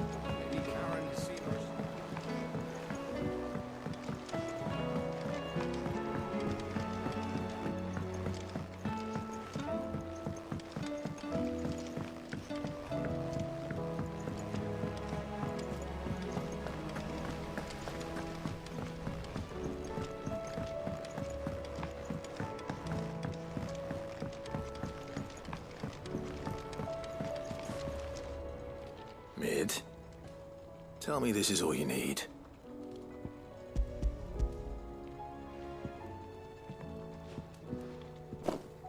Aw, you make it sound like I asked you to save the world or something.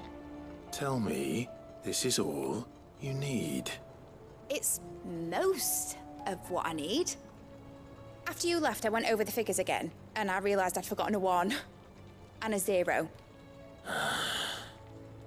And a cogwheel.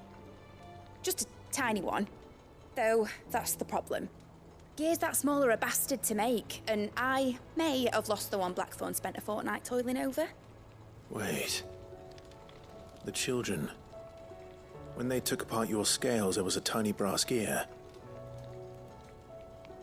Now that I think about it, they didn't use it when we put the scales back together. The young'uns? But why would the... You know what? I don't want to know. I'll keep working on the model. You go and find that cog.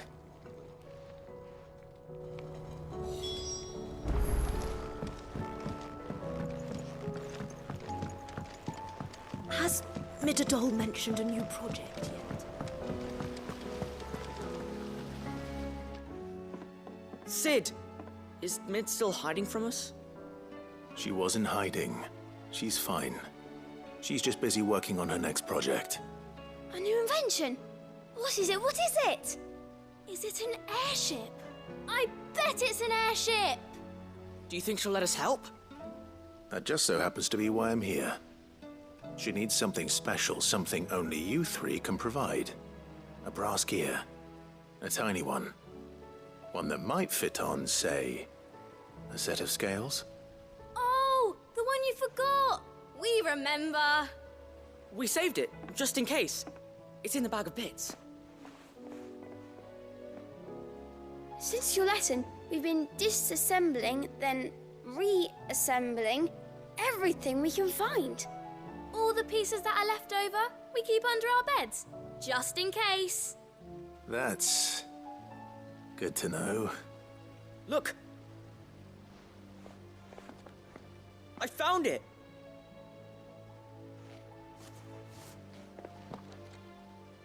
Is that all? Just the gear? We have more parts if Mid needs them. That's all for now. But I'll let Mid know about your hoard. Just in case. Thanks, Sid.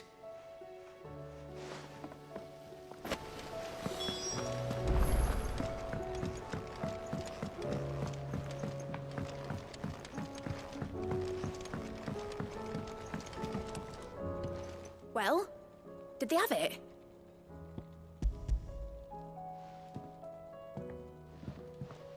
They did.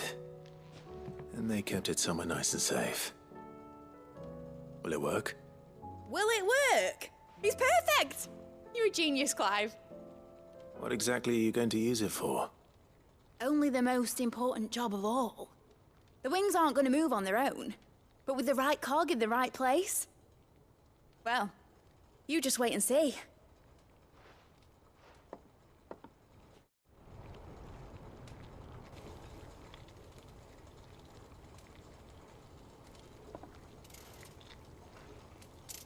That should do it.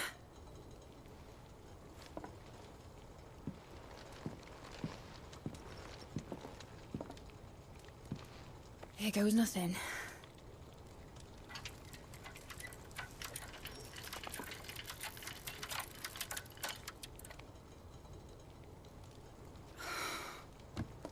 Titan's tits. It wasn't supposed to fly, was it? Of course it was supposed to fly. Wouldn't be much of an airship if it didn't. Honestly, these bloody engines are driving me mad. I was so sure this would be the day she soared. The Mithril engine was made to make dreams come true. But maybe this is one dream the world's better off without. Show folk how to take flying.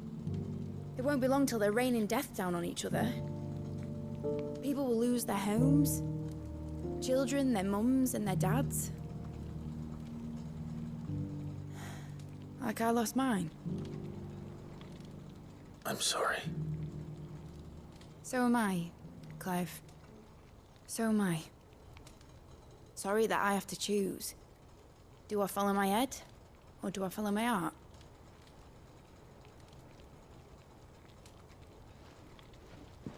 Good question.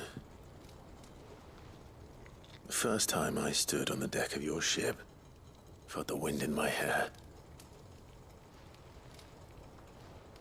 It was like I was flying. But imagine how it would feel to actually do it. My dad always said there were two ways of living life. Chasing a dream or shuffling to your grave. And he were right. Right about a lot of things. Not that I like to admit it. People need dreams to chase. Especially in a world like this.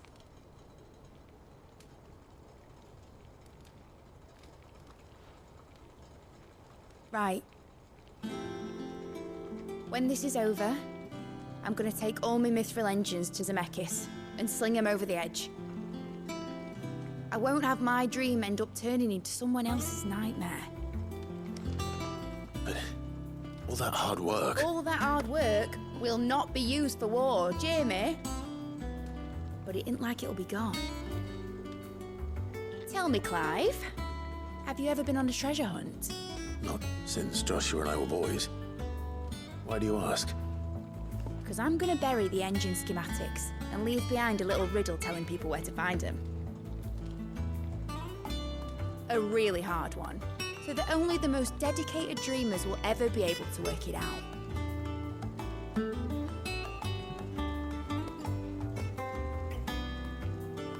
Ooh, I can picture it now. Some daft general squinting at the words with a gormless expression on his mug. Like that one, yeah. Right.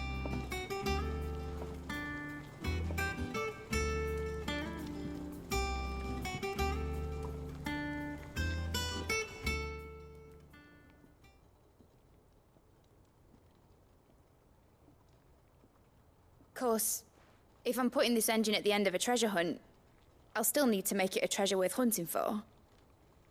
Won't be much of a prize if it couldn't even make a toy boat fly after all.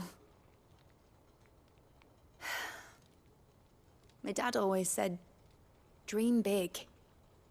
But it ain't the size of a dream that's important, is it, Clive? Only that it's a good one. And I reckon I've got a fair few good uns left in me. I'm sure you do.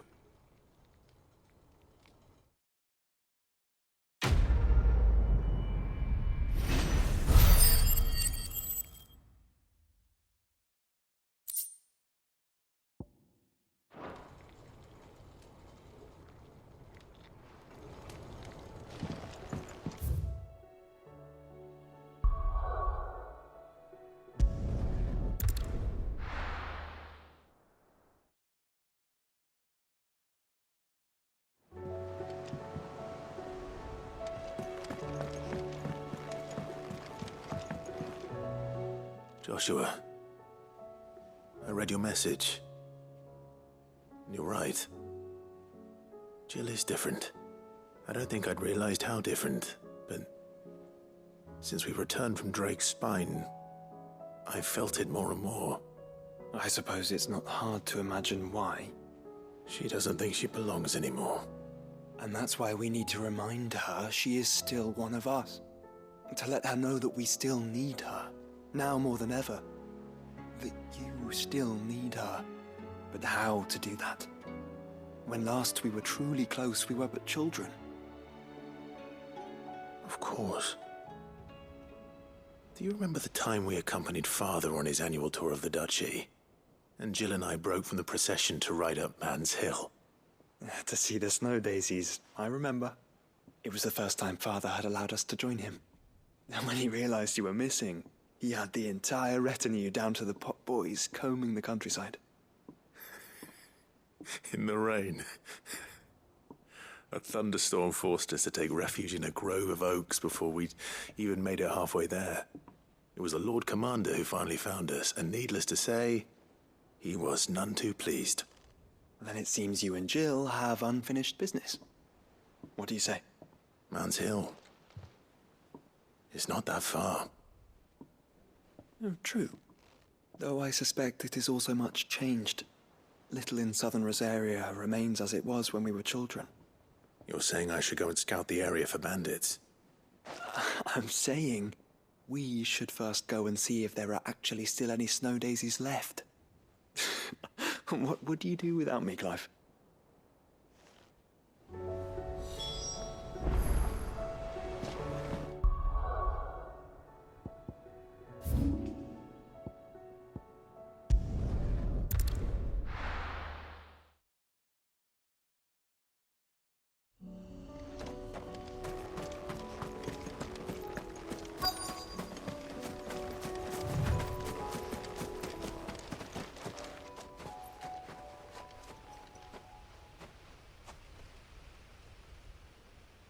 This is the place, but...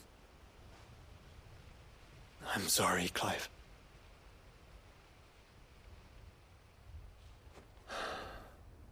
There's nowhere been spared. What do we do now? We keep looking. Man's Hill cannot be the only place where snow daisies grow. Perhaps, but... it's the only place I know of. Knew of. Then why not ask someone who might know of another? Someone at the backyard? To the hideaway, then.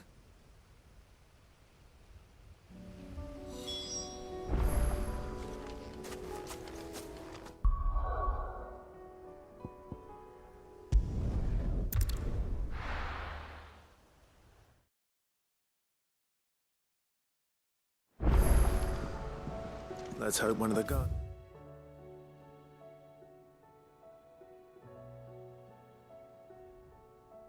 knows where to find snow daisies.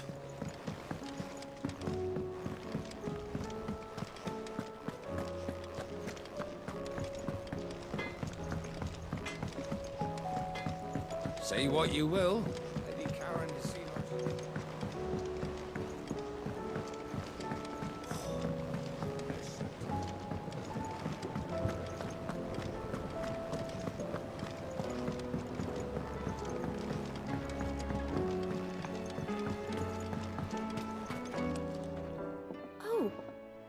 What brings you down from the heavens, Sid?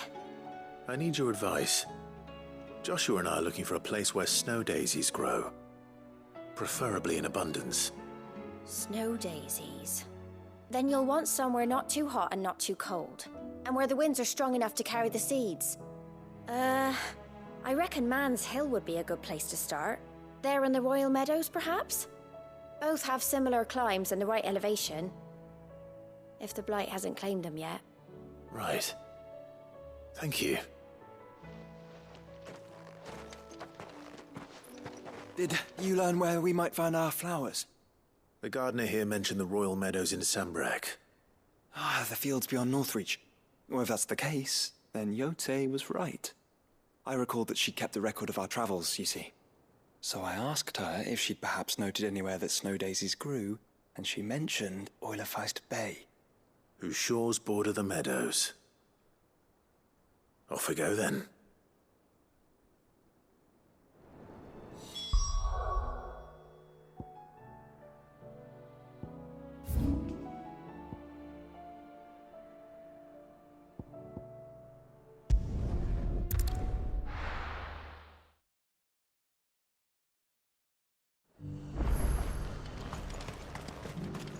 And how might I help the garrison today?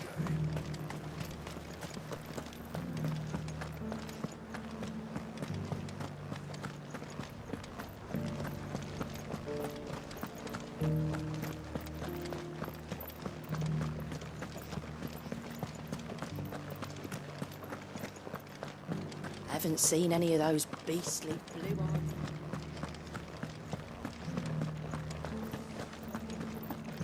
Do be careful. I will.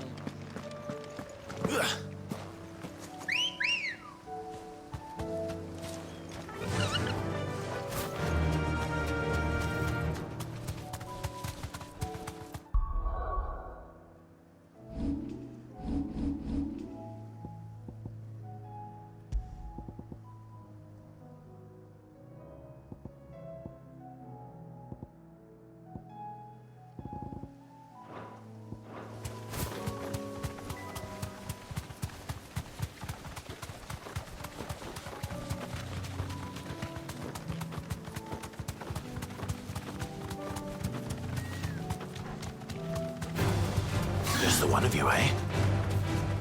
The meadows are vast. Where do we even start? Yotei mentioned the coastline. We can start there.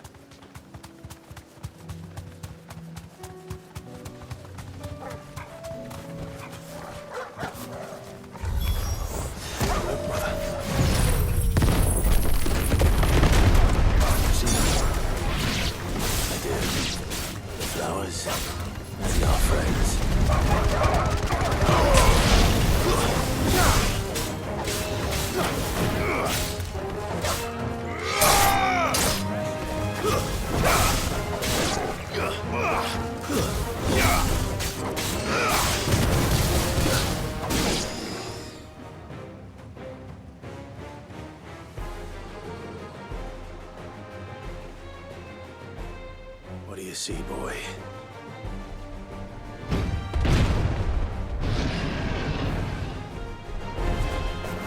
Let's hope this is the last one. Only one way to find out.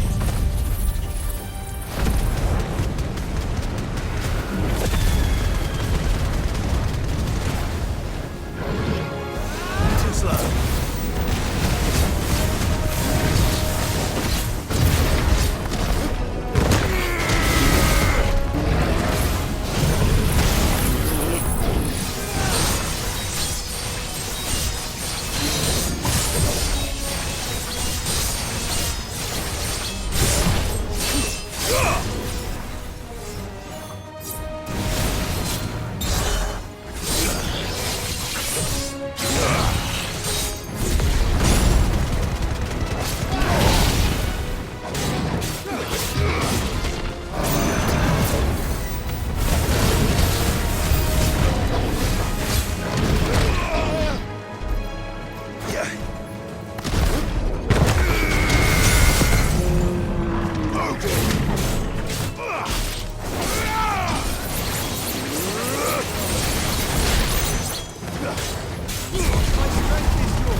That was harder than I expected.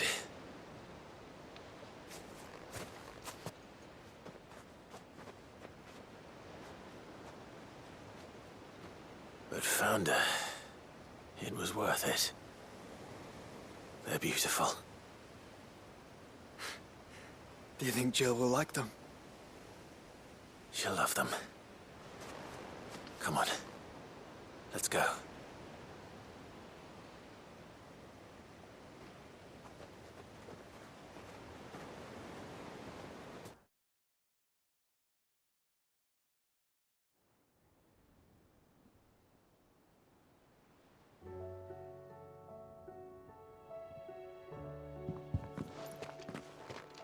It appears my work is done.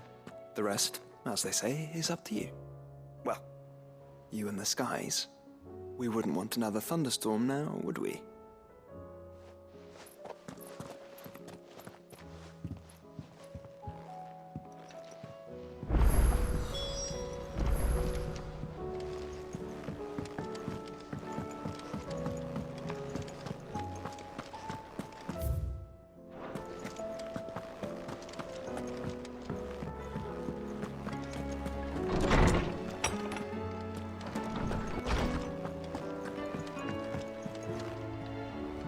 Jill, there's something I'd like to show you.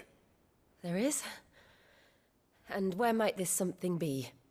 It's, not here. Now, I know this is sudden, but how would you fancy a trip to Oriflamme?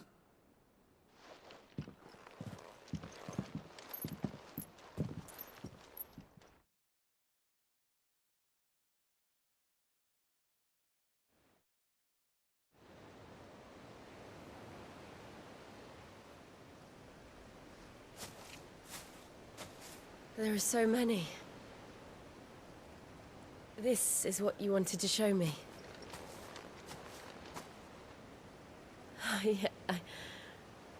I don't know what to say.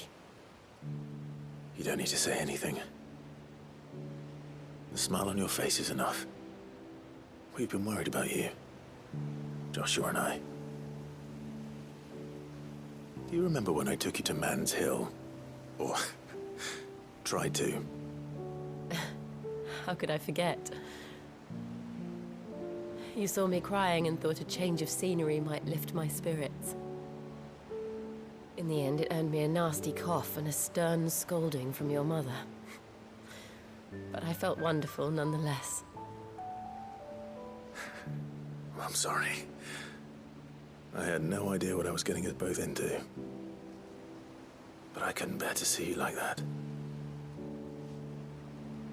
Before we left, my chambermaid told me she'd overheard your mother talking about my marriage prospects with some of the noblewomen at court. They were debating whether it would be more profitable to marry me off to one of the high houses instead of saving me for the ducal line. No one thought to ask me what I wanted. I was nothing to them. A pawn at best. I felt so trapped. So lonely. I didn't know. But I wasn't alone. You were there. Your hand in mine as we ran for those oaks. And I knew then, no matter what happened, I would be all right. I'll never forget that feeling.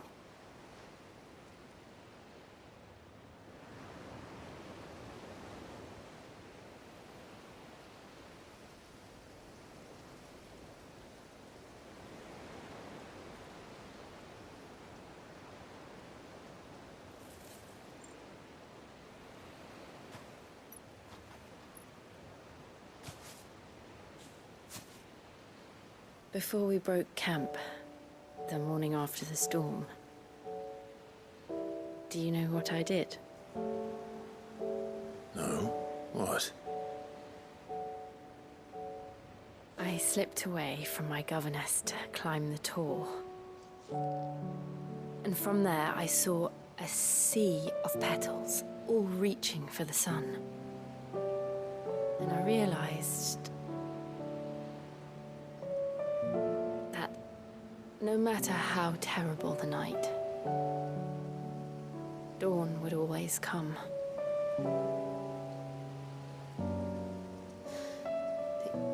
That you would always come for me. And you have. Again and again.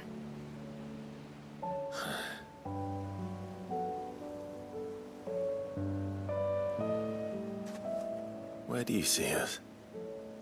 When all this is over?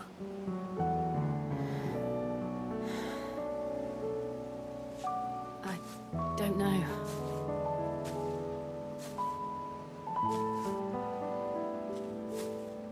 Not here, though.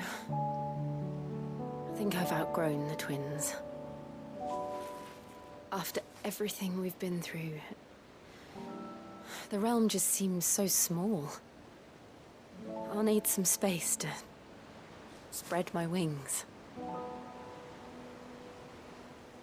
Then that's what you'll have. And I'll stop at nothing to see that you do.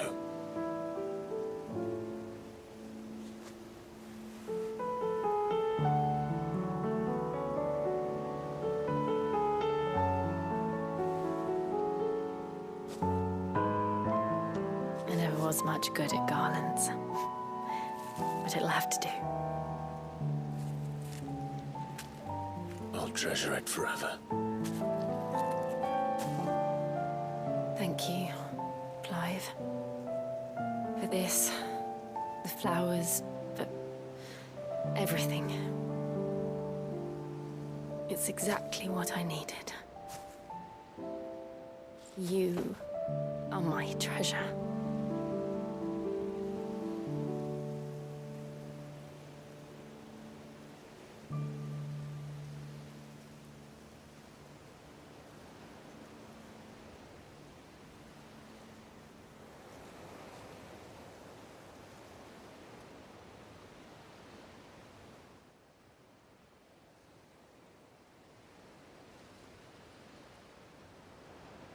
We should probably be getting back.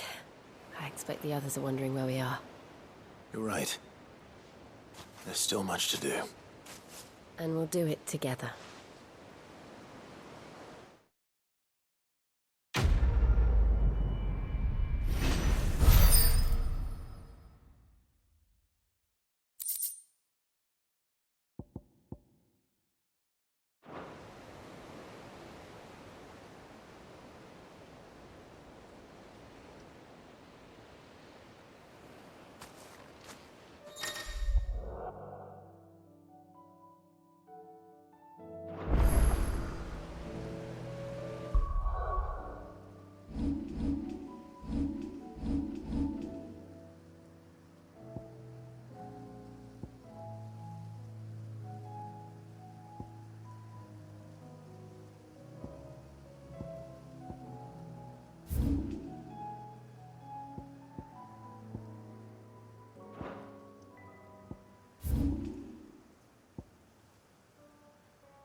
Doris is waiting for me near Balmung Dark.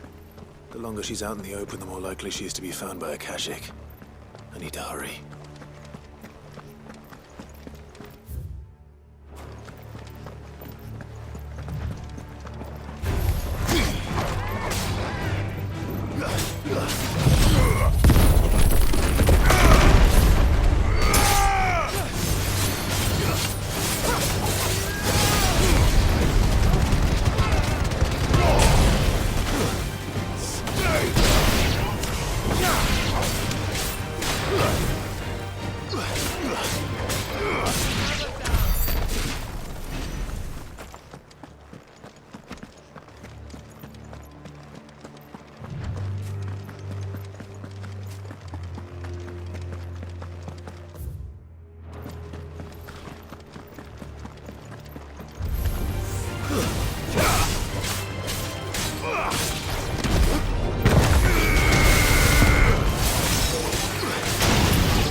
There were no guards, I take it.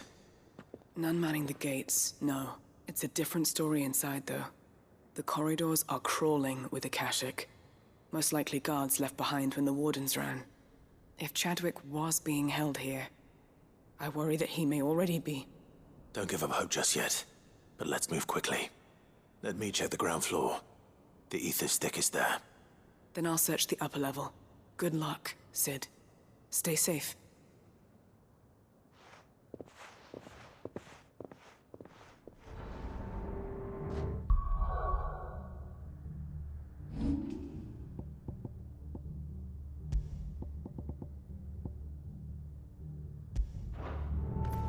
Just how bad are the floods inside the walls? Bad enough to turn a bearer.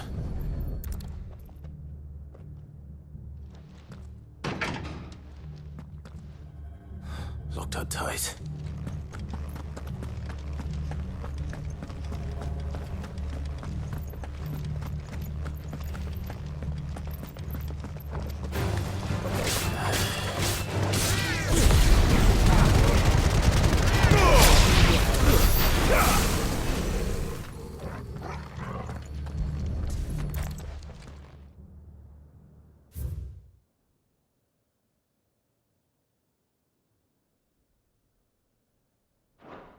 So this place was no ordinary prison. And I doubt they'll have taken the creature with them when they fled.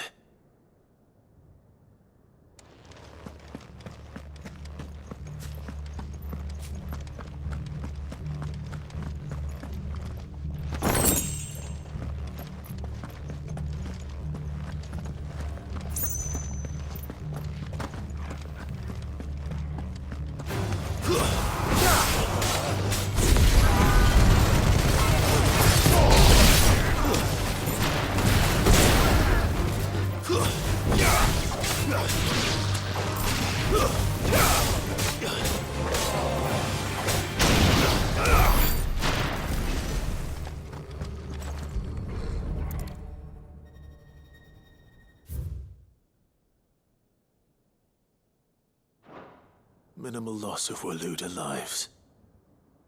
And what happens when they run out of bearers?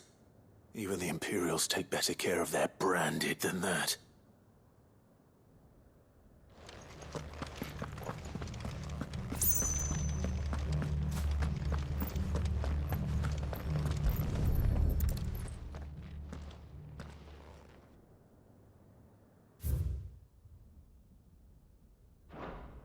They were feeding bearers to it. This is even worse than I'd feared. Nothing but a caching down here. Hopefully things are looking better upstairs. I should go and see how Doris is getting on.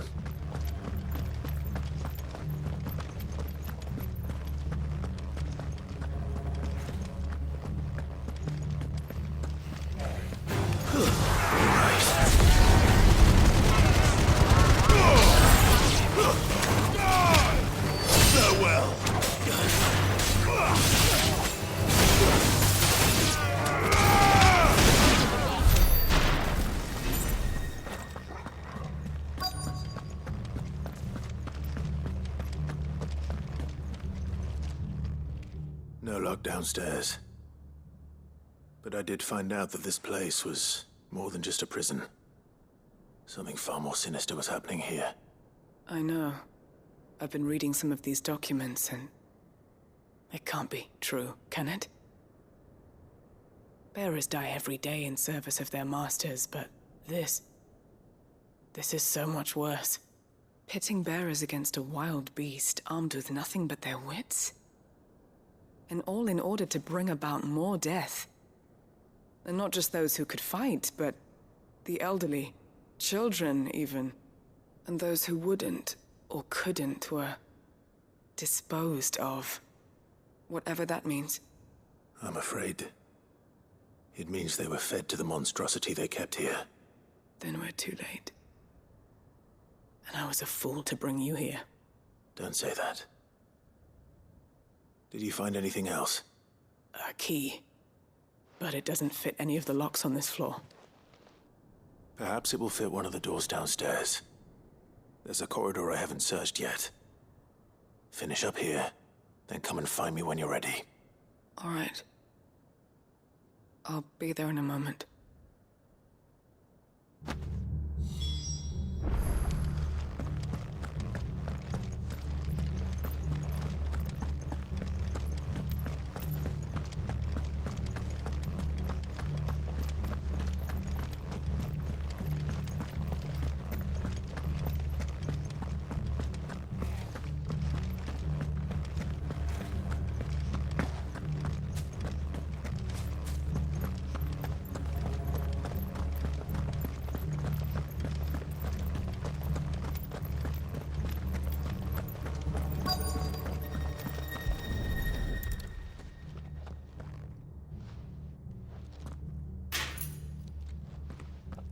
Let's see what we can find down here.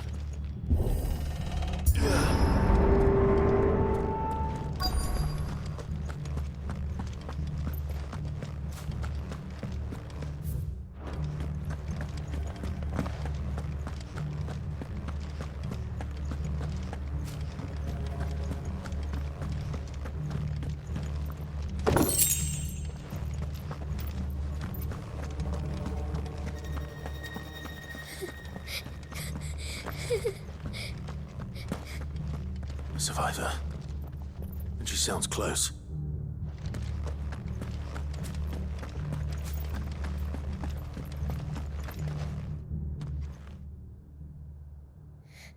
Who are you? There's no need to be afraid. Are you alone? Are there any other survivors? Some of the guards, they're still here. But something's wrong with them. Everyone else was eaten by the monster. Of course there were. Thank the Founder. It was worth our coming. But I'd rather we didn't linger. Are you ready? Ready when you are. You poor thing. You must have been terrified. Did Chadwick send you? What? He fought the monster. Distracted it so I could run away. He must have sent you. He promised to free the others too. Where is he? He opened your cell, didn't he? You wouldn't be here otherwise. Chadwick.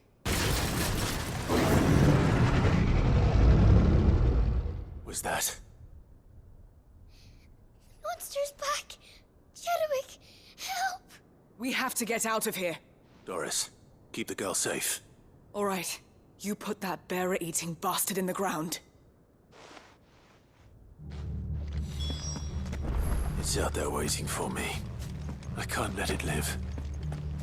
Not if it's got a taste for bearers.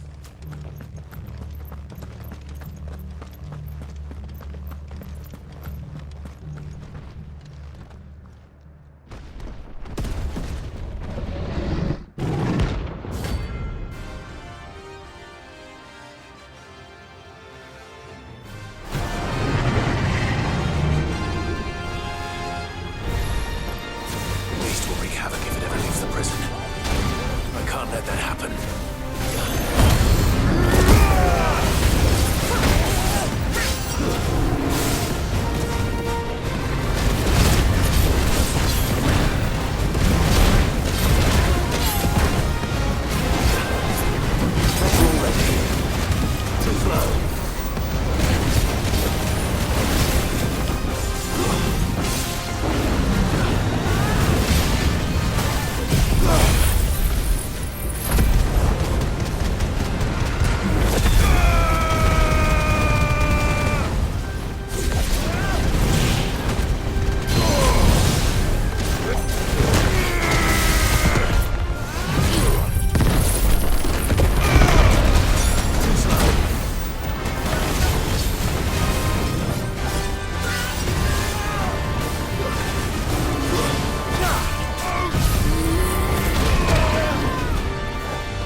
Finally.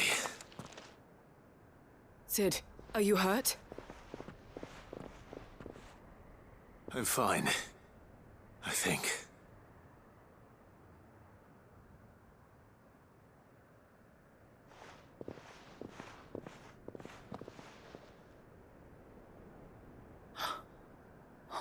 No.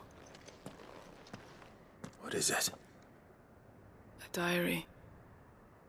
I gave it to Chadwick before we went our separate ways. He was here. Do you think that creature? I'm sure he fought bravely to the last. The girl is safe thanks to him. Chadwick. You fool. Come on. We have to get her back to the hideaway. We don't want his sacrifice to have been in vain. No. Of course not. I'll see that she's looked after from now on.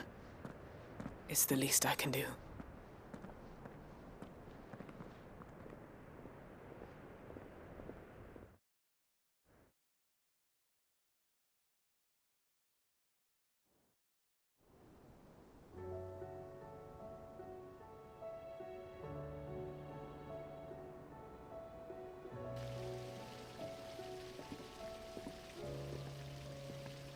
From what I hear, you've barely left the girl's side in days. I hope she's recovering from her ordeal. She is. Slowly but surely. She's far tougher than she looks. I thank the flames we found her. If we hadn't... I know. But we did. I'm sorry we weren't able to save Chadwick. There's no need to apologize. Without your help, I would never have found out what happened to him. How he fought to the bitter end to save her. To save Haida Marie.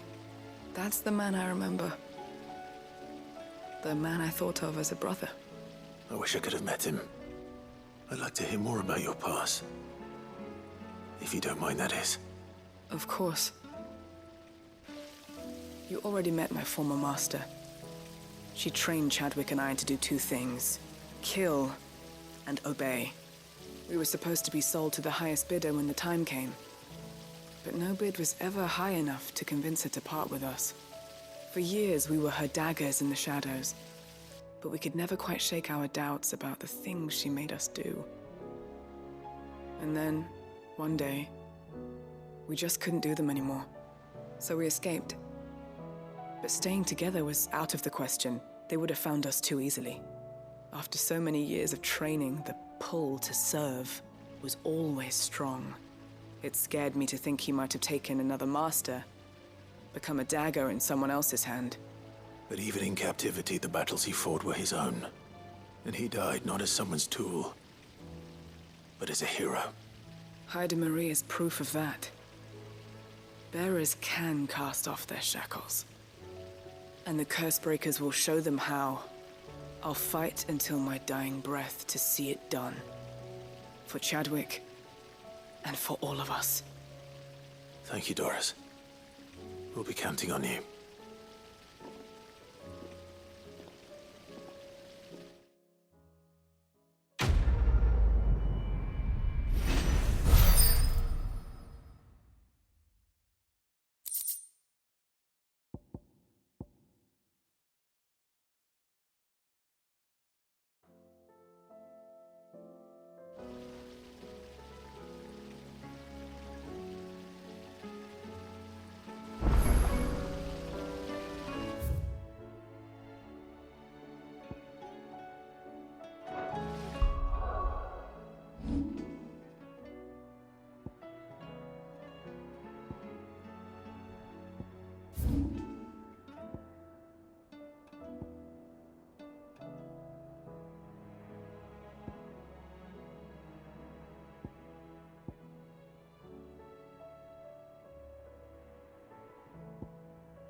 be Nickelberg.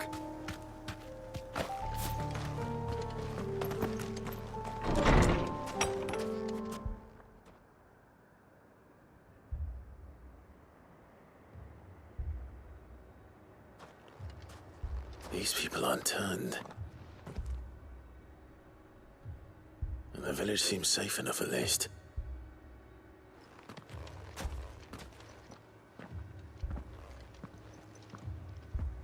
What is going on here? Ah. Did you too heed the call? Heed the call? No, I came here looking for someone. To be honest, I wasn't sure I'd find him here. Let alone all of you. Is that so? What are you doing here? Is this where you live? It is my home. The others, they heeded the call. You keep saying that. What do you mean?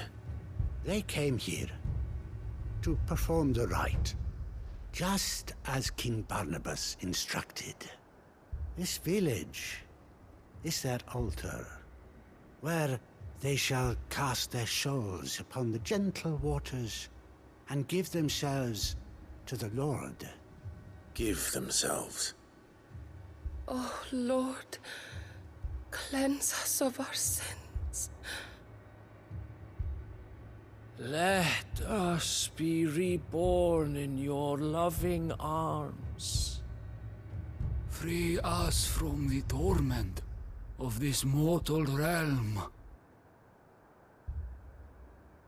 They want to be saved.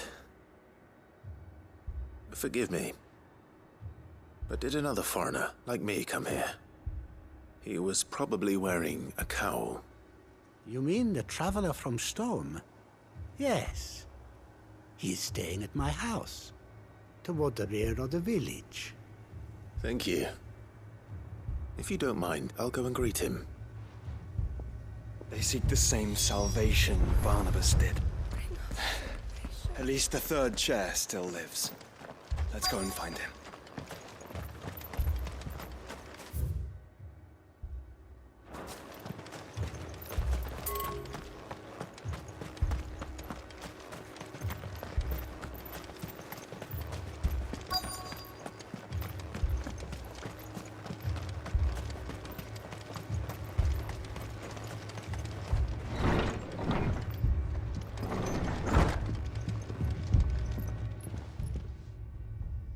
Excuse me. Are you with the Undying? I am. And so it would appear, are you? Lord Rosfield, if I am not mistaken. That's right. And you must be the third chair. I am. Cyril was worried for your safety. He sent me to find you. Then I must apologize. I did not mean to trouble the bearer of the burning quill. Much less you, my Lord Marquis. He said that you had failed to report. Is there a reason for that? I came here to study the followers of this new faith. But the more I learned of them, the more my own faith began to falter. You have seen them at their prayers, have you not? They devote themselves to the veneration of their Lord with a fervor I have never seen before. Praying night and day that they might be rid of their wicked wills and reborn in their Saviour's light. Not that they might be granted respite from their worldly woes, but so that they might continue to serve him. Serve him with all of their beings. I, too, swore to devote my life to the service of my Lord and Master, but this... 'tis different. It is more. And so I would see it through to the end. See these people safe, that they might achieve their dream. that they might do their duty to their lord, even if it should keep me from doing my duty to mine. You do understand what their dream is, don't you? I do, my lord. They would cast aside their wills and become a Kashik. I know that it may be hard to believe, but to these people, that is the very essence of salvation. Forgive me, my lord, but I must remain here. If you are to return to Master Cyril, I would consider it a great... Did you hear that, my lord? Something is happening. I'll go and find out what. Stay here.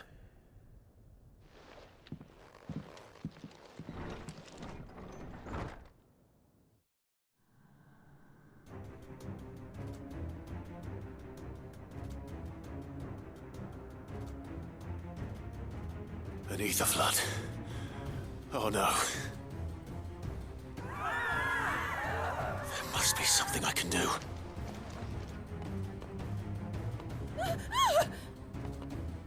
Echoes as well.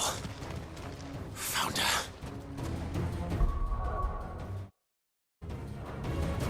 Ready, brother? Ready.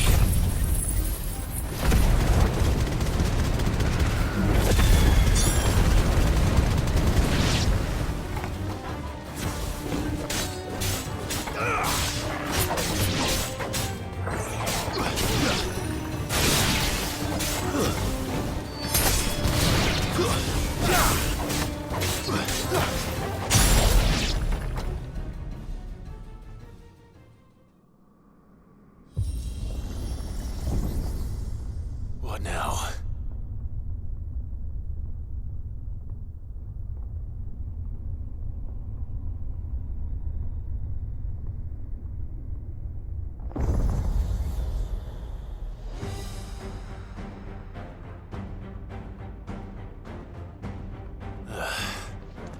We meet again. I've killed your kind before.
Damn it!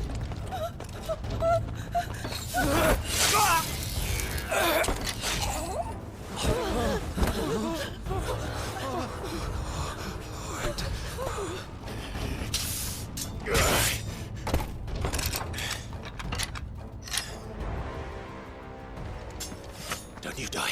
Come on, speak to me. I had to save them, that they might have a chance to find true salvation by devoting themselves to the service of their Lord.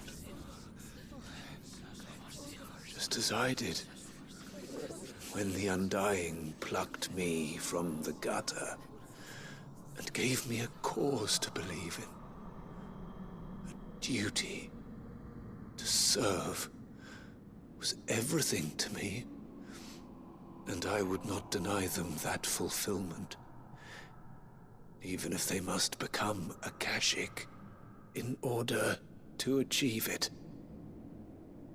Forgive me, my Lord Marquis.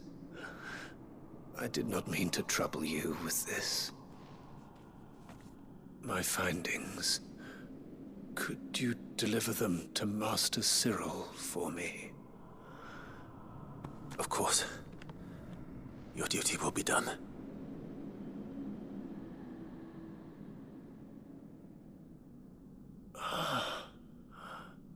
Look, my lord. They are saved.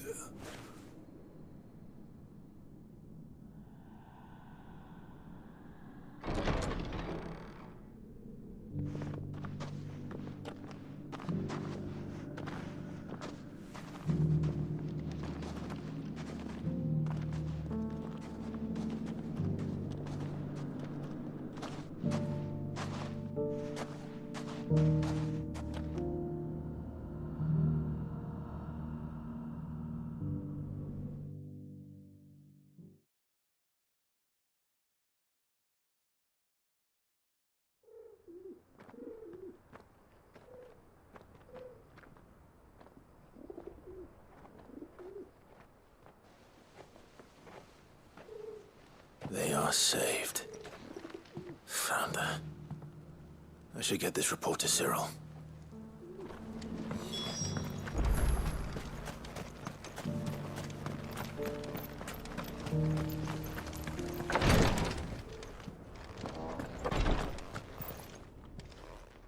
My Lord Marquis, welcome back. I am glad to see you hale and whole. I met with your third chair, Cyril. He bade me deliver his findings to you.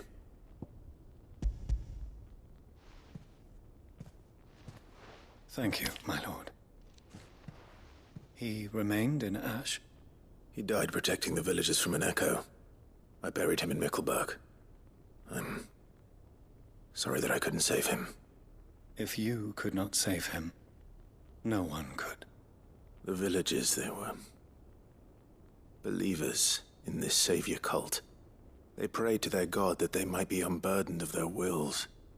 Then an ether flood came, and their wish was granted. Your brother sacrificed himself that they might live, even knowing that that life was death by another name. Then he perished defending liberty. A hero's end.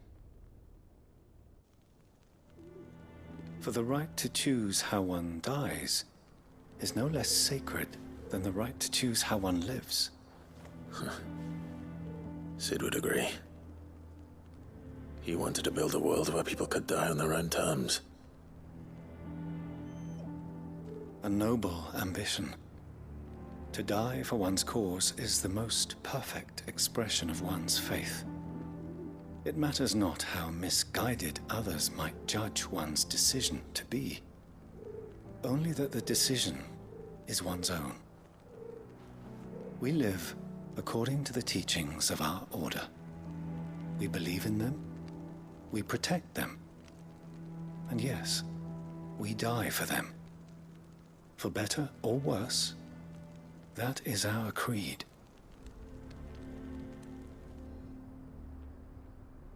But he didn't die for your creed. He died to save them. And you still believe that what he did was right? I believe that he believed it was. We of the Undying are not slaves, but willing servants. And this was his will, the ultimate expression of it. All right. I'd like to know this man's name, Cyril. To know the names of all the Undying who've fallen in the line of duty. They died serving my house. It's only right that I remember them. That is my duty. Of course. I shall fetch the Book of Martyrs at once. My lord, it has been, and shall ever be, the greatest honor of my life to serve House Rosfield. Though our duties may differ, yours is no less important. I pray with all my heart for your success. And were they here, I have no doubt but that every one of my fallen brothers and sisters would feel the same.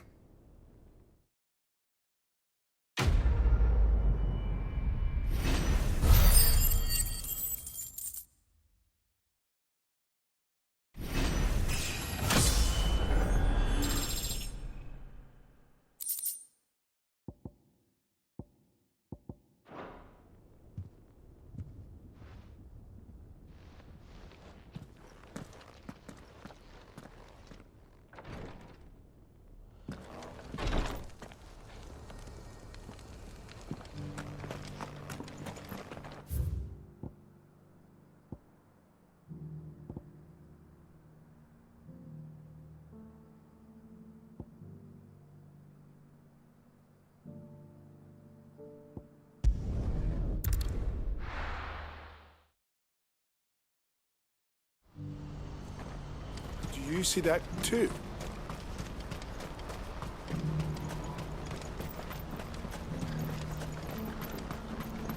Papa? What is it? Oh, please. I'm scared.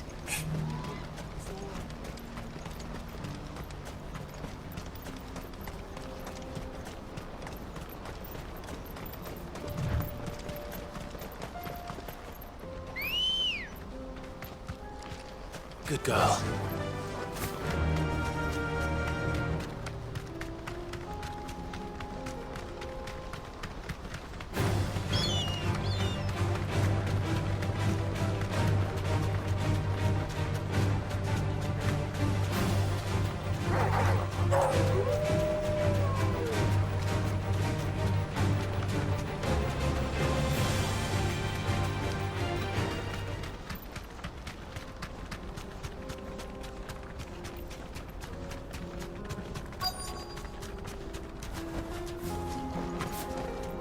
Be Rutherford, can it?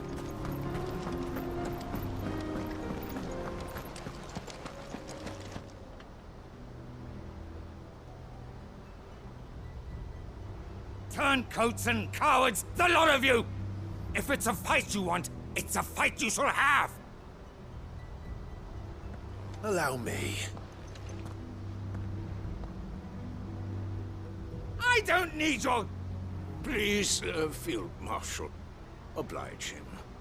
This won't take long. You're right. It won't. Men, finish him.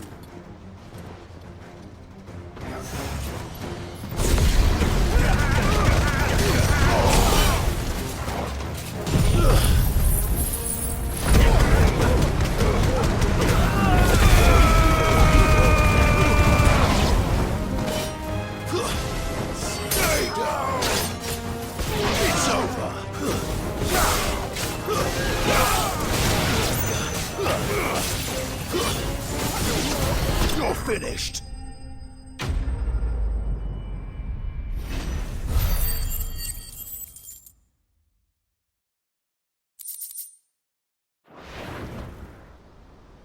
A little longer than I'd have liked.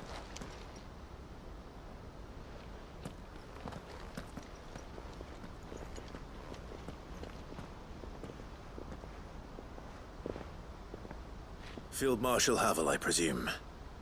Are either of you injured? No, my lord. You arrived just as our escort turned on us. Fucking traitors. I'd heard reports of soldiers in the outlying regions abandoning the oaths they swore. But I hadn't thought the corruption had reached so close to the heart of the Republic. It's a fucking disgrace. Your interfering old bastard of an uncle tried to warn me, of course. My lord Marquis. Or is Sid the Outlaw more to your liking? Call me what you want. It doesn't change who I am, or the urgency of the message I bring. My uncle has a plan to right the realm, and he needs your help to see it through. Before I agree to anything, I'd have you answer one question. What do you stand to gain from all this? I won't deny that I might benefit from further chaos. But I seek a new beginning for all of us. And while the choices I've made may not always have been the right ones, I know I made them for the right reasons. For so long, so many of us have been told how we could live, how we could die, when it should have been our decision all along. Now we have a chance to put things right. But in order to take it, we must stand together. Even if it be beside those with whom we don't see eye to eye.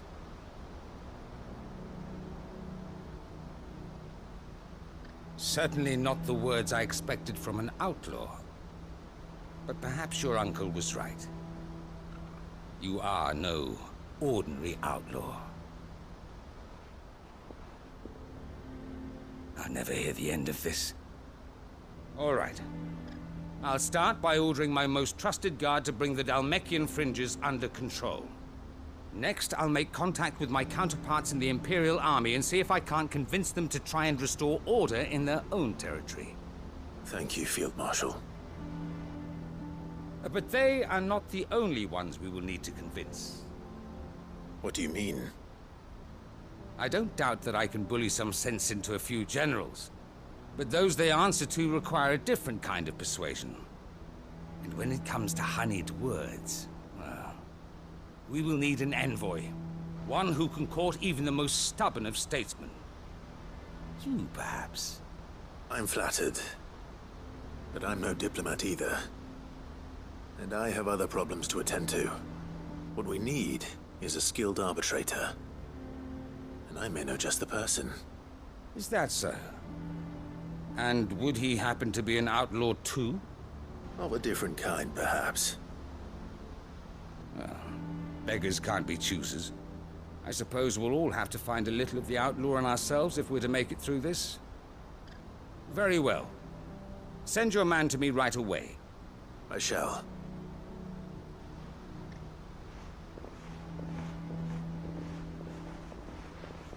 My Lord Marquis. Your Lord Uncle bade me escort the Field Marshal to his manor in Port Isolde. And I will see that my associate joins you there. Very good, my lord.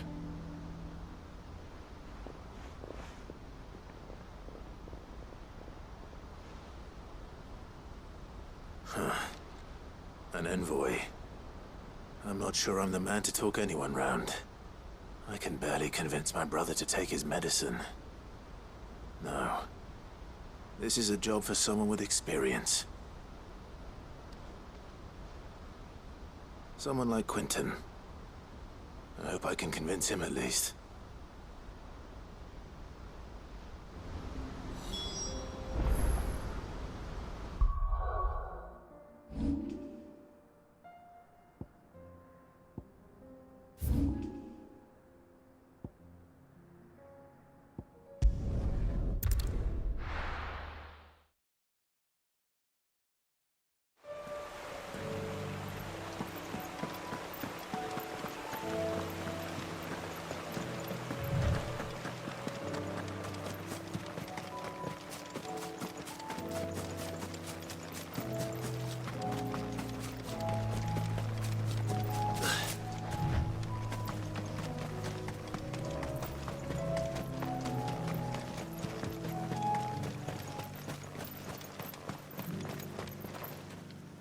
Quinton, I have a proposal for you. Do you now? Something tells me you'll be asking more of me than a cask of Gotand gold. Go on then. Propose.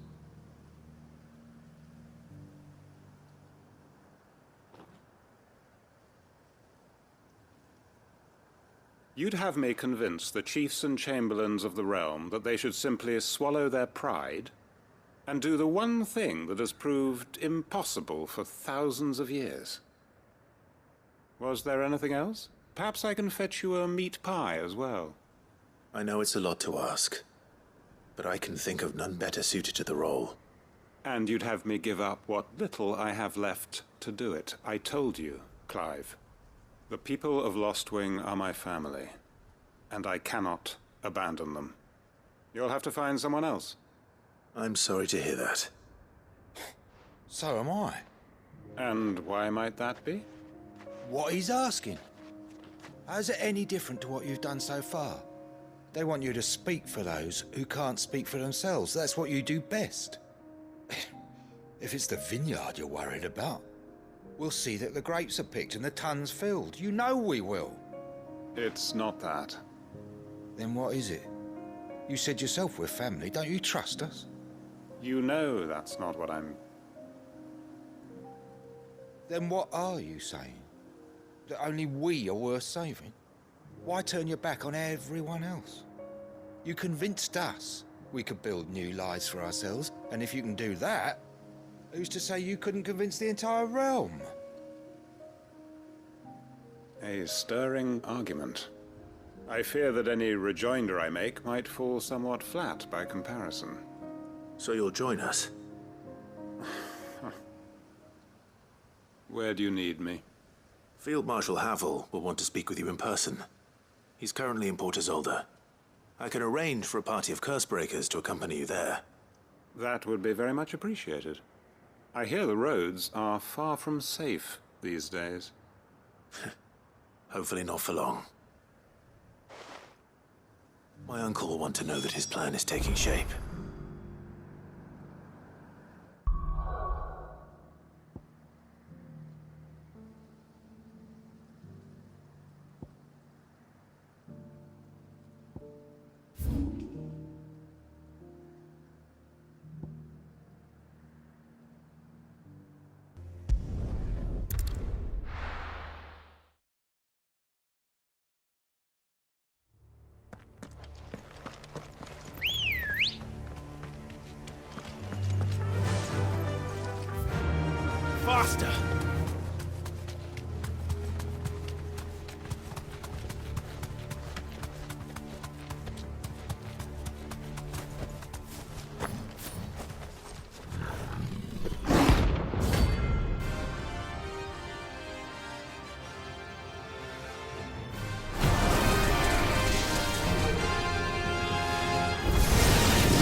Let's hope it was the last of its kind.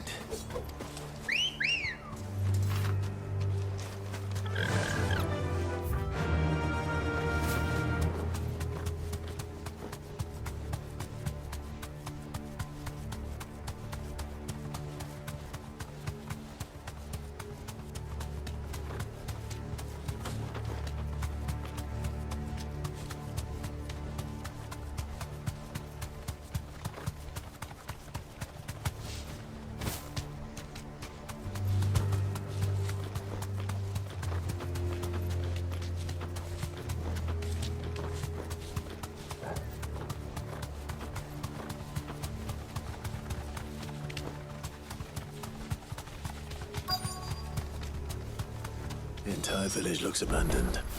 Now, which house would a bookworm live in?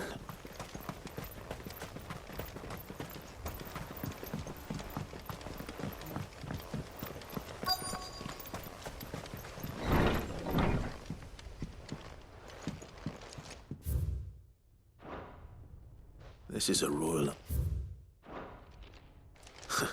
His interests were certainly varied.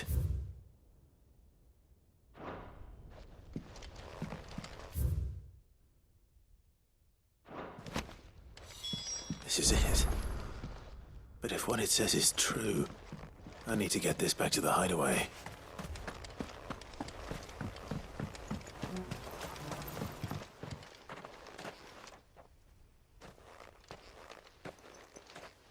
Leaving so soon, stranger? We've been watching you. From a distance, so to speak. Subtle. I know who you are. Then we need not waste time on introductions. Hand me the book. Leave it in our care and return to your life. Your care? Do you mean to burn it or bury it? That is not my decision to make. But by one means or another, its contents shall be removed from the common record. Then I'll have to politely refuse. I won't let you erase our history. Then we find ourselves at an impasse. Very well. The book can just as easily be pried from your dead hand.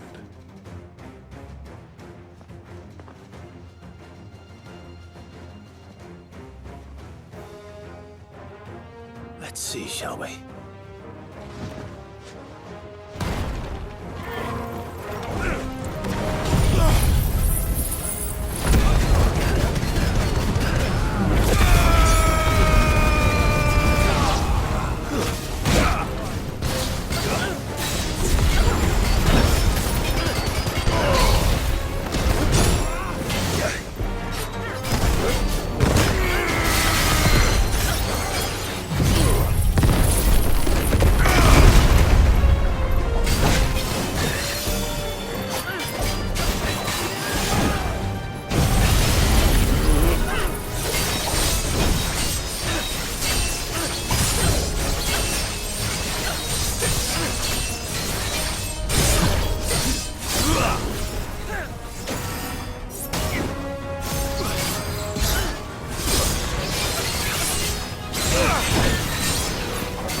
Impressive.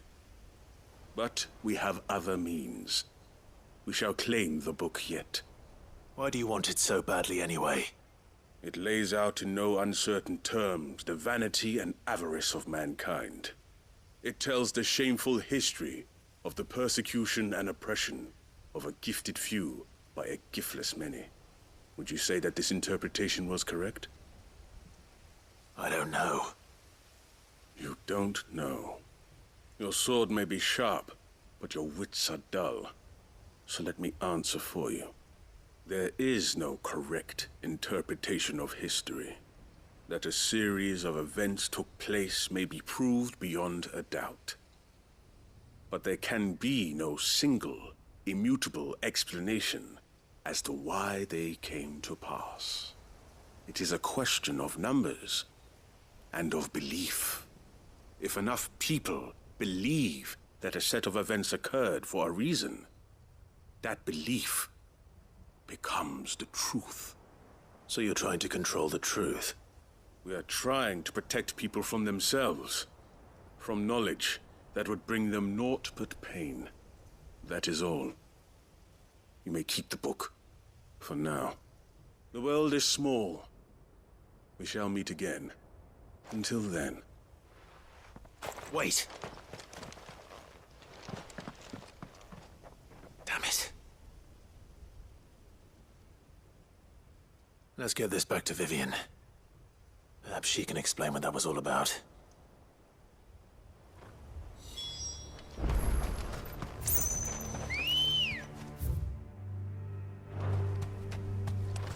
Let's go.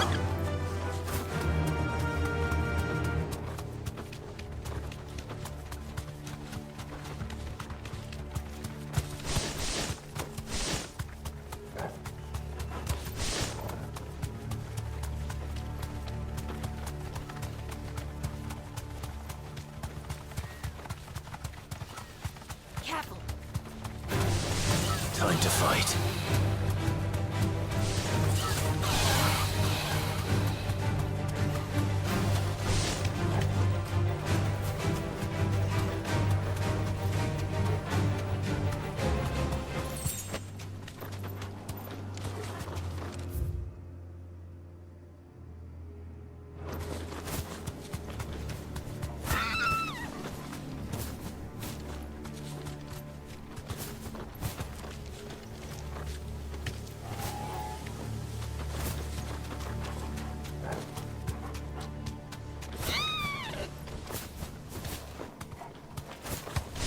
This must be the orphanage. Hopefully the registry is still here.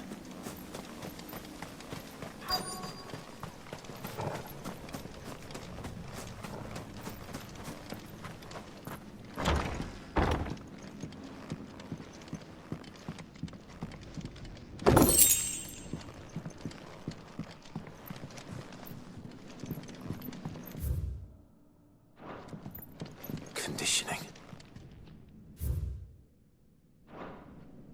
Disposed of. Herman wasn't exaggerating. It's a wonder he survived this.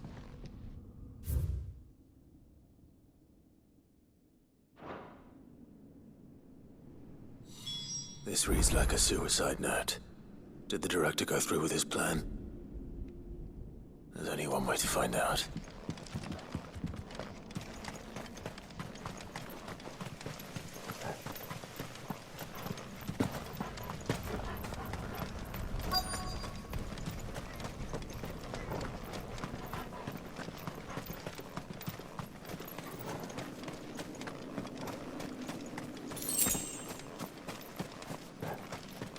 Forked white tree. This must be the place.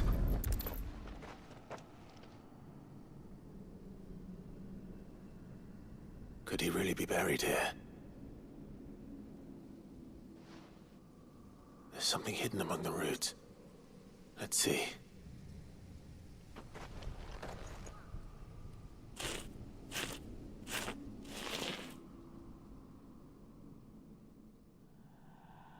This must be the registry.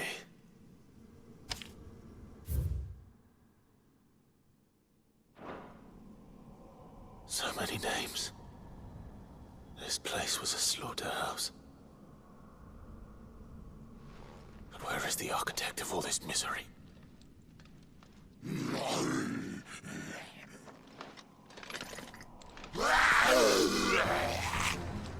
And was only a matter of time, I suppose.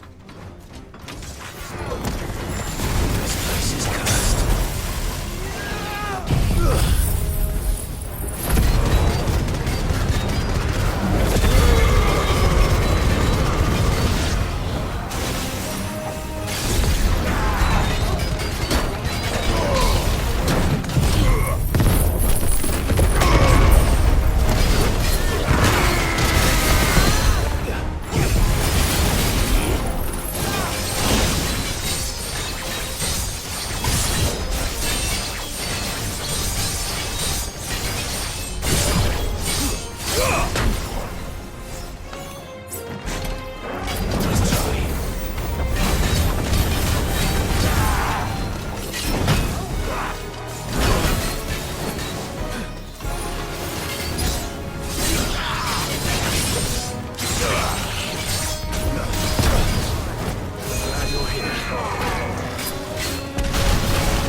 I'm done here.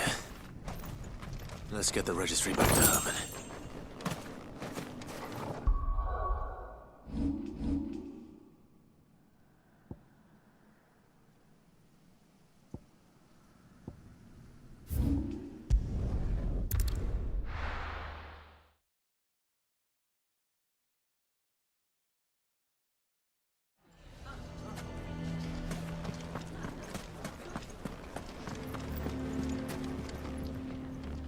Here to help me pack? Thanks, but I'll be traveling light. I'm almost finished already, in fact. You're really going to go through with this, then? I am. But before I go, there is one small issue I'd like your assistance with. Well, two, in fact. If it's within my power to help you, I will. It's the children. I refuse to let them share in my disgrace. And if I leave them here, they surely will. Our friendship would see them ostracized forever. But I can't take them with me either. I can think of only one place where they are certain to be safe, and provided for, and loved. The Hideaway. Of course. The children would be more than welcome. Thank you, Clive. I will not forget this. Lubor, are you still here? What is it, Ferda? You look pale. There's been a flood in the Velcroy, a damn big one. The League of Outlaws encampment was completely submerged in ether. What? Every last one of the bastards has turned, and they're headed this way. Bandits are one thing, but Akashic bandits are quite another. The town guard won't stand a chance against them. We need to evacuate. There's no time to lose.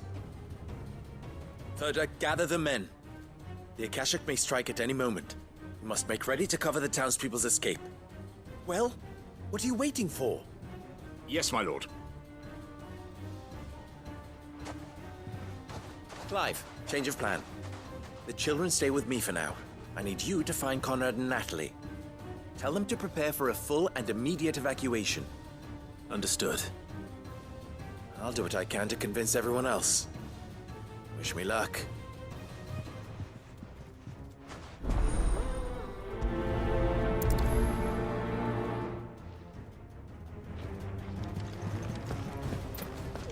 You have to listen to me. They're coming. Why do they always have to make such a...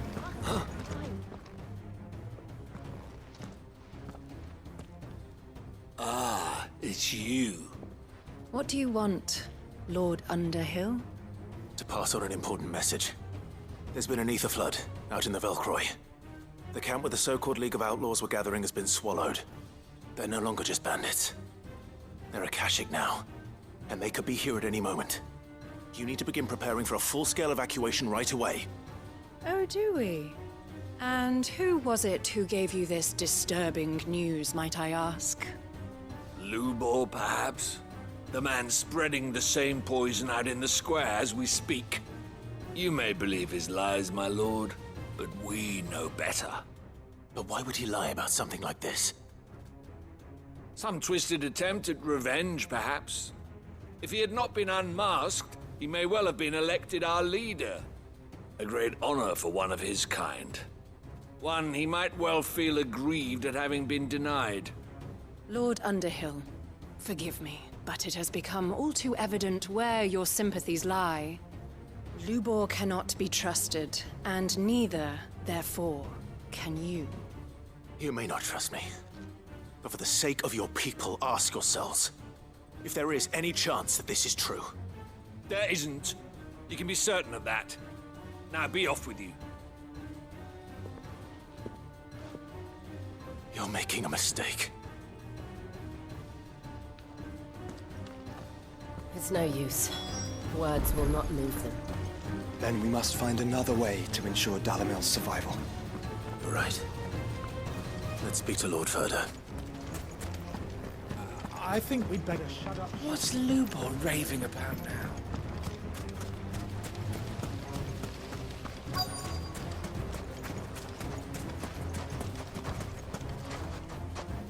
Lord Ferda. Sid, what's wrong? I went to warn Conrad and Natalie about the Akashic, but they wouldn't listen. They've convinced themselves that nothing Lubor says can be trusted. The bloody fools. Which means the town guard can't be counted on for support. But I can. If there's anything I can do to help you defend Dalamil, you only have to ask. I appreciate it. Sid! Ferda! I've been looking for you everywhere. Victor? I thought you'd left. I couldn't abandon a friend in need. And Lubor is in need at this very moment. Come quickly.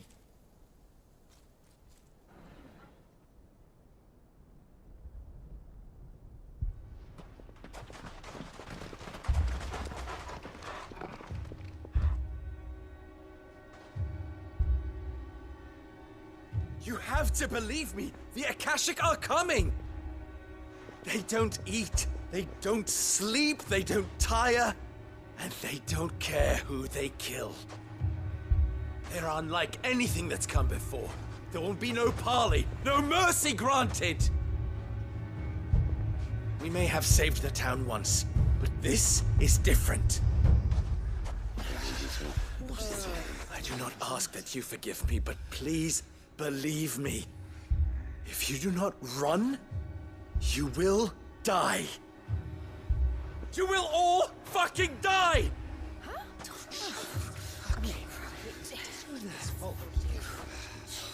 You'd like that, wouldn't you, bearer? Yeah, with us out of the way, your kind will be free to claim Dalamil for yourselves. You should run!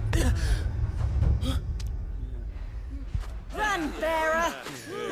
Yeah, run! Run! Far, far away! Run! Just go! Yeah. Yes! Go! Come on, then. Go on! Go! Just go. Lubor. Wait. Someone's coming. Go. Come on. Stop! You're hurting him!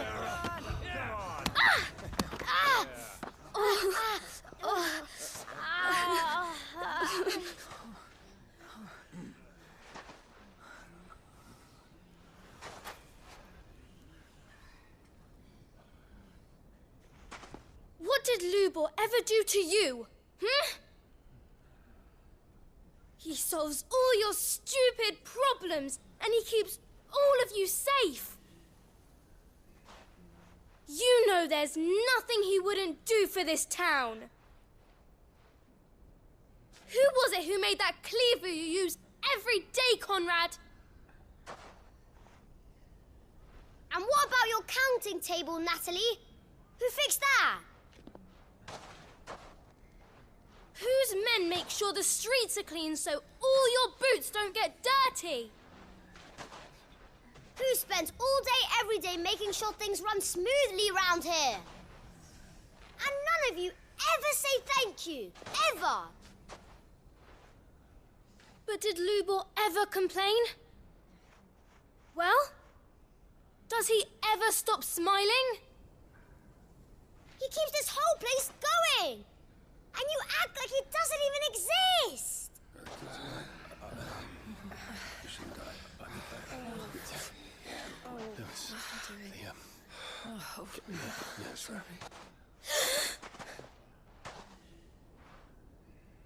Lubor, we've heard enough. Wait! We will not run. The town guard will not abandon the very place it is sworn to protect. And I will not give up for lost the stores that we labored so hard to fill.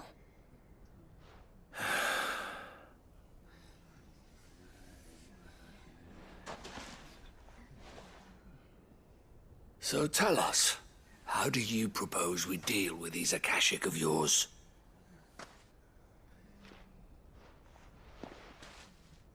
We won't run, but we will fight. All right, then.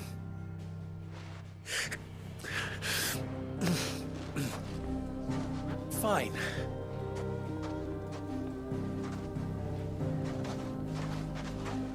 Gather round if you don't want to die.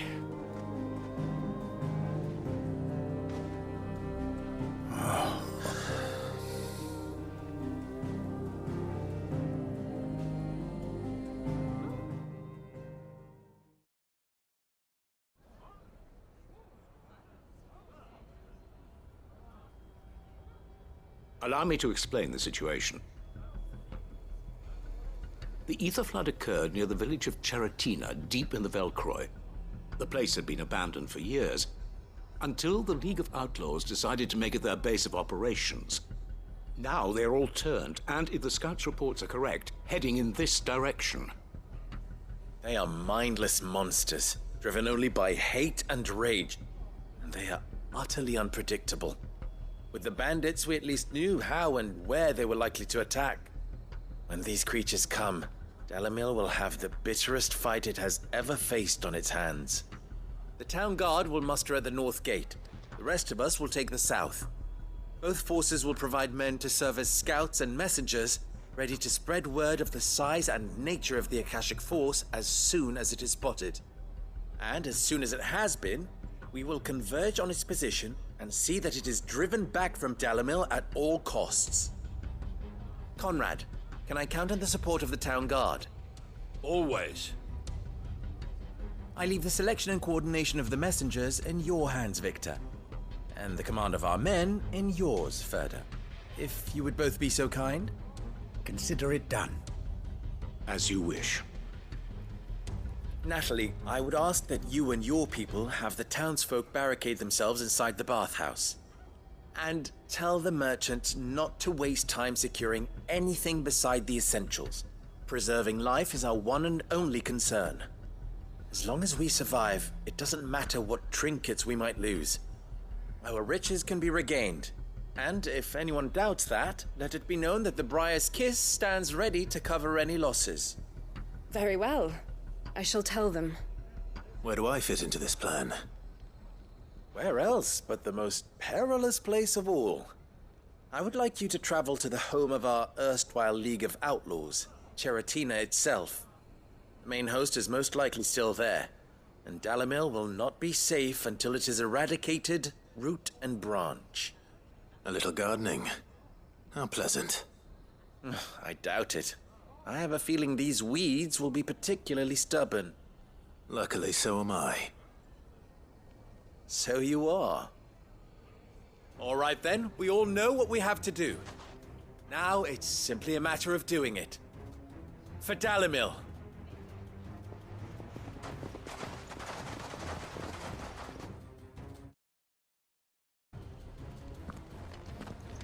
Looks like everyone's ready. I'd better not keep them waiting.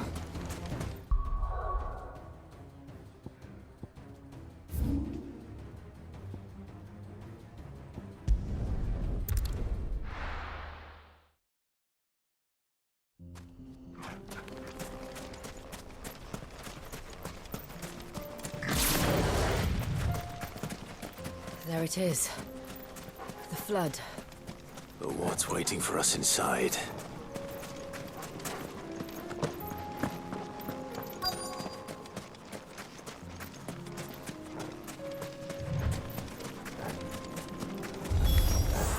We can't leave a single one alive.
Farewell.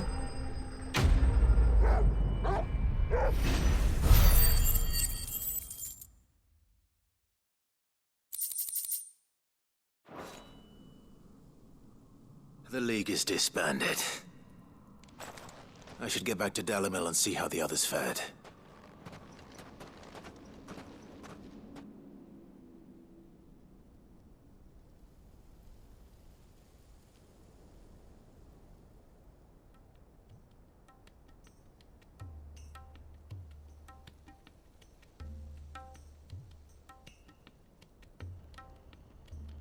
All the Akashic we were able to find have been dealt with. Seems that might be the last of them. Last of them here, perhaps. Lubor, Sir Clive has returned. Clive! What news from Charatina? It's done. Root and branch. I knew you wouldn't let me down. Thank you, my lord. Friends, the Horde has been driven back. The Akashic have been defeated. And we need not fear the arrival of any more, thanks to Clive. Victory is ours. We bloody did it! We saved Dalamil. Lubor, allow me to apologize. After all you have done for this town, we should never have doubted you. But we did. And for that we are truly sorry. We only hope that you can forgive us. We need you, Lubor. Dalimil needs you.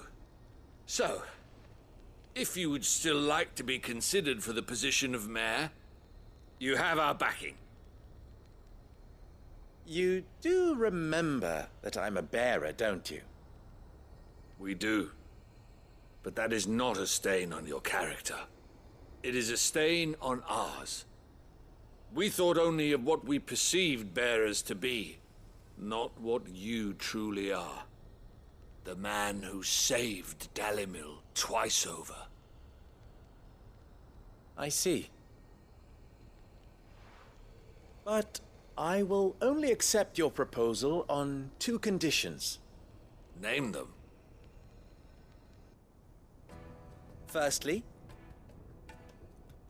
that you will both do everything in your power to rally your people to my cause. If the Town Guard and the Merchants League do not accept my leadership, it will be doomed from the start.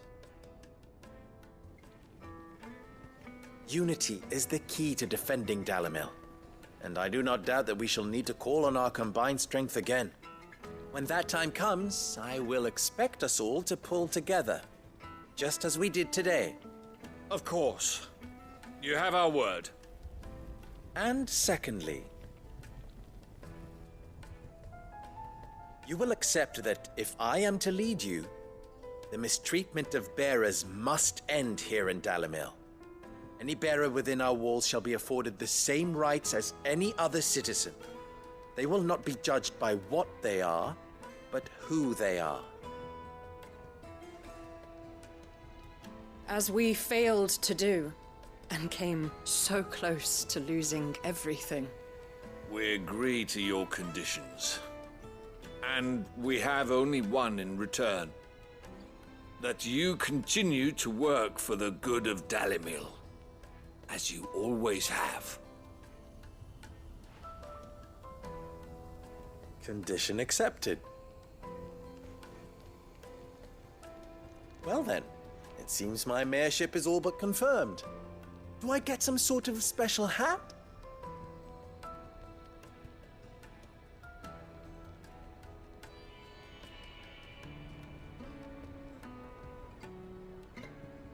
How fickle fate can be. Not so long ago, I had resigned myself to leaving Dalimil in disgrace. And now, I find myself her leader. Here. For everything.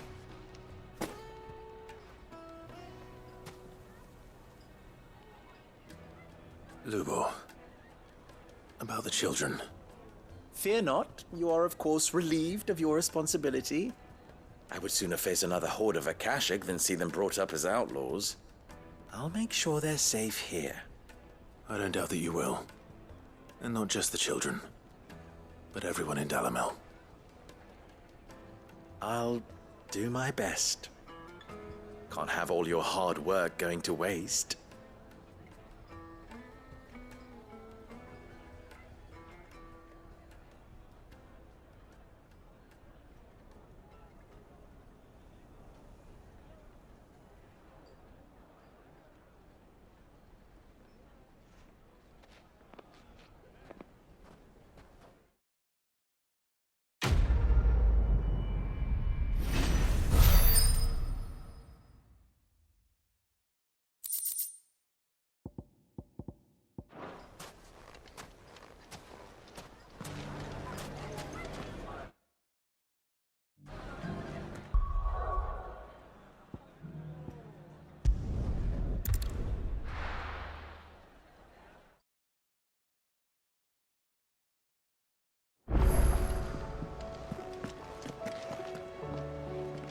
Uncle, I bring good news. The Field Marshal has agreed to your plan. Ha! Of course he has. I didn't doubt you for a moment, dear boy. Rutherford is accompanying him back to your manor in Port Isolde as we speak. They will await your return there. As will one other. One other? Who, exactly? Lord Havel was concerned that even if he could get the realm's armies to agree to an accord, he might not be as successful in convincing those with political power. He asked if I might have a solution. and I suggested a certain Imperial Lord Magistrate turned Liberator. One of your co-conspirators? Master Quinton would probably call me one of his. But yes. Another outlaw, then. Just the thing we need to put these rotten politicos in their places. Good thinking, Clive. I'm glad you approve. The more the merrier, eh? Uncle, assuming Havel and Quinton can solve our problem with the armies, you still haven't mentioned how we might manage the grain shortages. Oh, don't you worry, my boy. The 7 high houses will be seeing to that. They have all agreed to make the most generous of donations. Oh, of course, it did take a little persuasion, but luckily I had some unexpected help. From who? Why, you, my boy. Rumor has it that you rescued the Lady Ariane's head steward Rockford from a horde of bloodthirsty bandits. It was more of a handful. Well, the old battle axe was so pleased. She had a shipload of talents delivered to my private docks by the next new moon. And when the other houses saw the parsimonious old crone's purse strings finally loosen, they as good as tripped over themselves in the rush to follow suit. I'm happy to hear it. Now, I must be getting back to the manor. Join us there at your earliest convenience, would you? Of course, Uncle.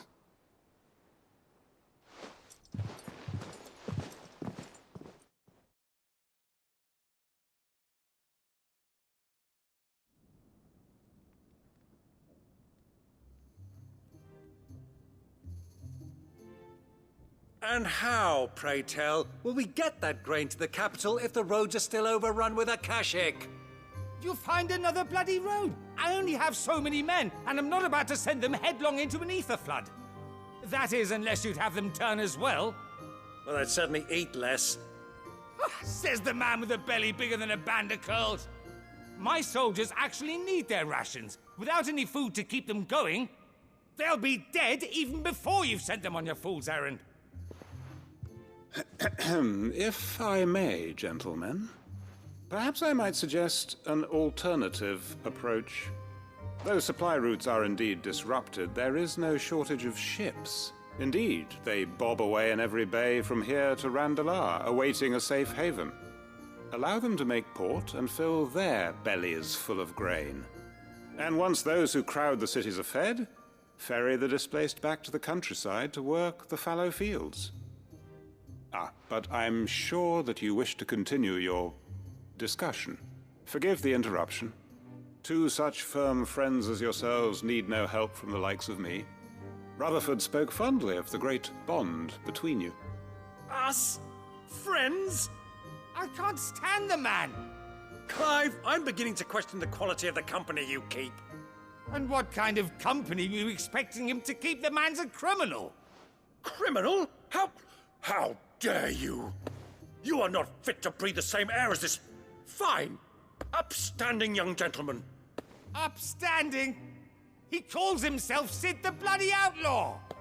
Once more onto the breach.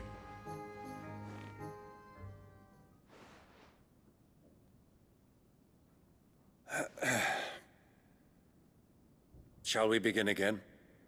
What we seek here is not to create a new nation, nor to claim the thrones of those that already exist. We wish simply to bring stability to the realm that mankind might weather the current storm. And to do that, we must convince those in power, the generals, the statesmen, the nobles, that our cause is just. There will be disagreements, yes, and I imagine some resistance, much resistance. But we cannot let that deter us. If we show them the path, show them that we walk it ourselves, then I am confident they will follow. The fate of the world lies in my nephew's hands, but the well-being of her people lies in ours. And we must not squander the chance that Clive has given us. Uncle Byron, Now, with that settled, let's move on to the signing of the Accord. For what great moment in history hasn't been accompanied by a little ceremony?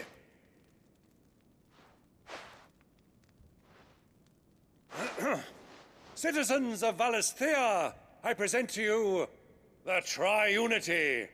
Rutherford, Mike Will.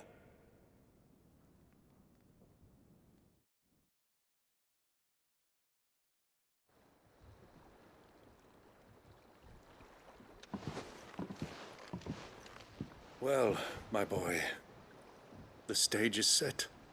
That it is. This is the role you were born for. Now I ask only that you trust in the talents of your supporting cast. We shall play our parts to the best of our abilities, that you might have the opportunity to shine.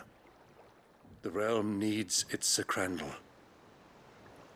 And there is no better Crandall than you, Clive. I want you to keep this signed accord as proof of our faith in you. I will.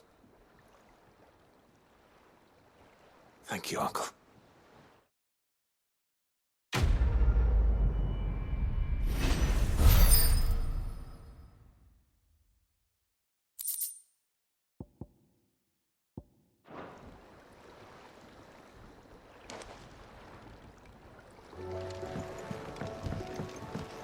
What do you think that thing is?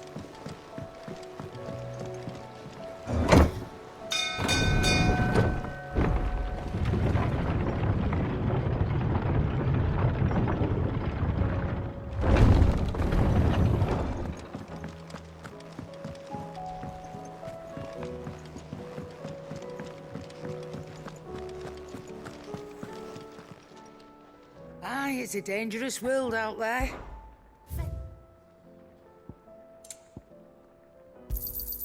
You'll not find a better price than that. It'd better all be here.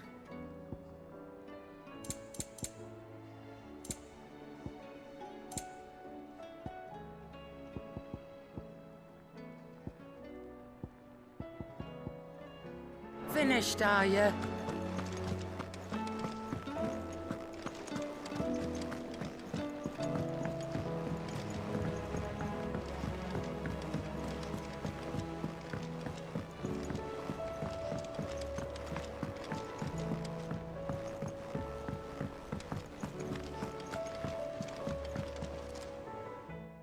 Vivian. I found it. The book you lost.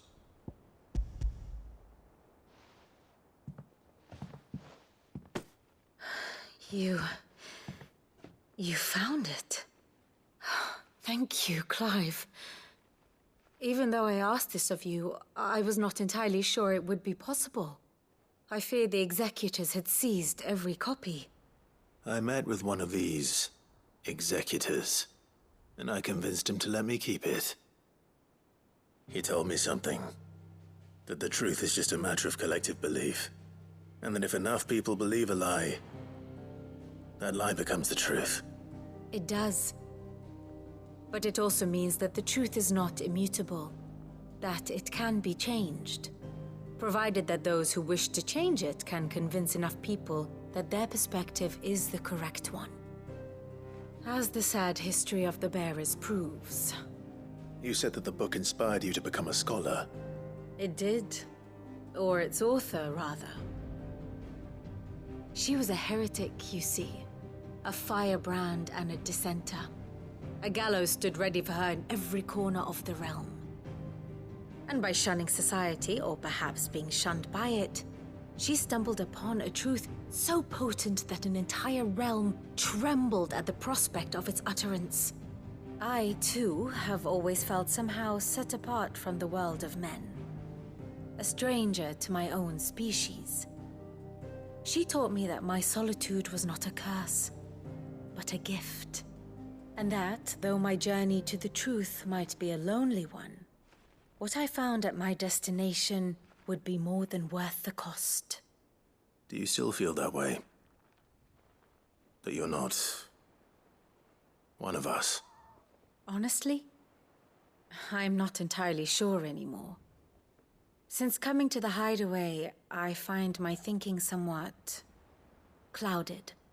Perhaps the result of studying mankind from a rather closer perspective than I had intended. But the more I study, the more I find value in this perspective. In looking not from the outside, but from within. So if you'll permit me, I'd like to continue my work here. Remember, Clive, when enough people believe, belief begets truth. Give the men and women of this benighted world the gift of truth. Make them believe in you, as I do. I'll try, Vivian. I'll try.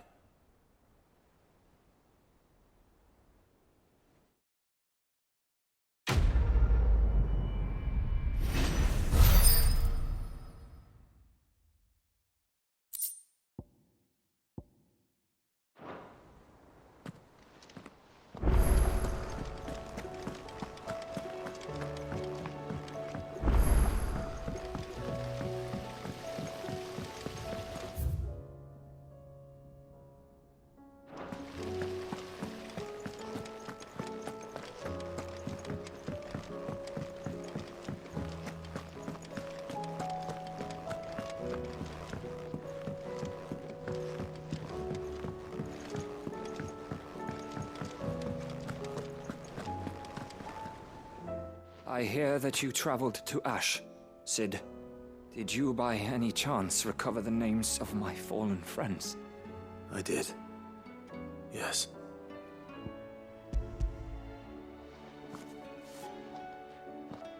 If I may? The bearer registry.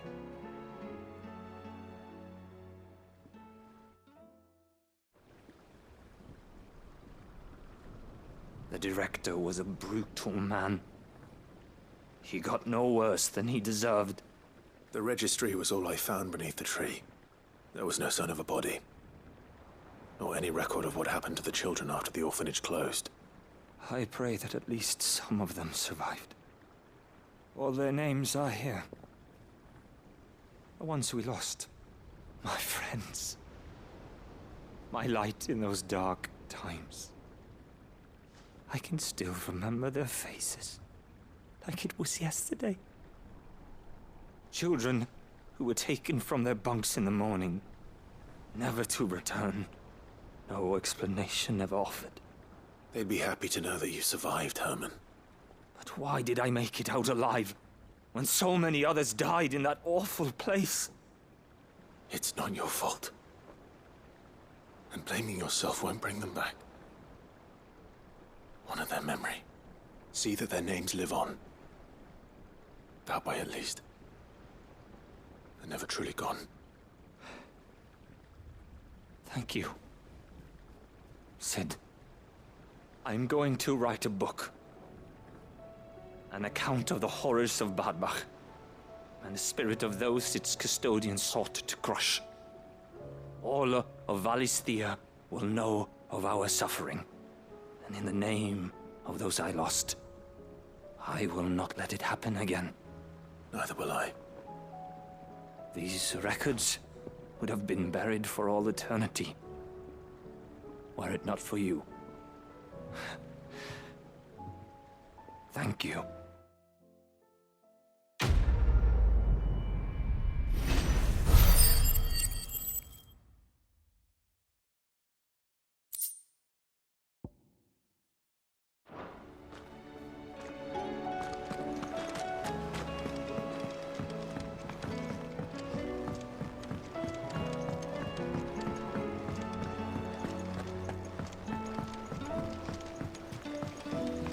It'll tell us about his adventures in Ash.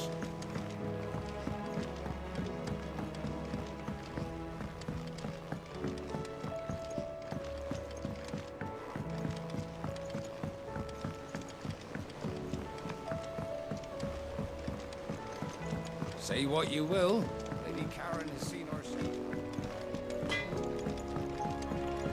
First the skies, then the crystal.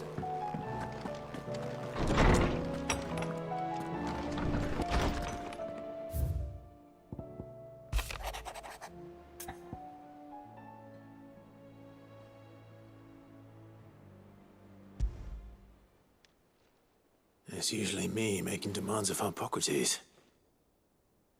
this is about.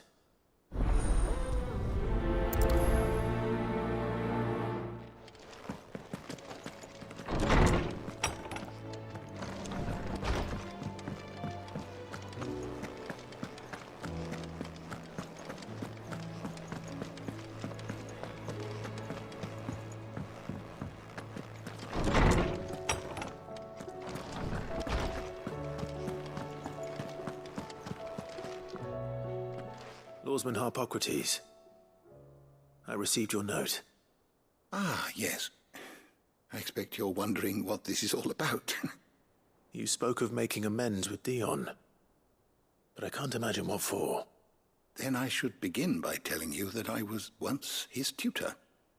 This was some years ago, of course, before I joined Sid in his hideaway. At that time, I was counted among the foremost scholars of Oriflamme, and was accordingly invited to the palace to supervise the young prince's education, all to ensure that the future emperor had a firm grounding in, well, everything an emperor should. History, religion, commerce, government. Alas, our time together was cut short when Dion left to join the Dragoons, his studies no longer being deemed necessary. I had not expected to meet with him again, least of all here. Have you spoken with him? No, I have yet to find the right moment. His Highness always seems so preoccupied, especially when alone. I would not wish to disturb his ruminations with idle words of greeting, not when I know he dwells upon the evil Ultima had him commit in the Dominion. The guilt weighs heavily on him, I know. But as you say, that was Ultima's doing. Surely you can't blame yourself. When I first met him, it was not guilt, but his people's expectations that weighed heavily upon him. And I did nothing to ease that burden. He bore it alone, until the day he could not bear it any longer. It is one of my greatest regrets that I only ever offered him my wisdom, when what he truly needed was friendship. The blame for Dion's transgressions lies not only on his shoulders, but on mine. I see. I'm ready to help you in any way that I can. Then I beg that you bring me a wild wyvern tail. Apothecaries across the ages agree that even to glimpse such a flower is to be granted inner solace. Fabulists and fraudsters all, of course. But there is oft a seed of truth to be found where even the most outlandish opinions align. Well, it can't hurt to try. Where can I find this flower? And how will I know it? You have seen cultivated wyvern tails before, I trust. The lily-white blossoms from whose roots the poisonous ink for the brand is distilled. Well, those which grow in the wild differ only in their purple hue. The harsher the environment in which they are raised, the deeper the colour. There is a waterfall in Rickmal's roost across the strait, where the flowers once grew in abundance. Whether they still survive there, I know not. But try as I might, I can find no likelier location. It's all right. I'll find you a wyvern tail one way or another. Thank you, Clive. And please, be safe.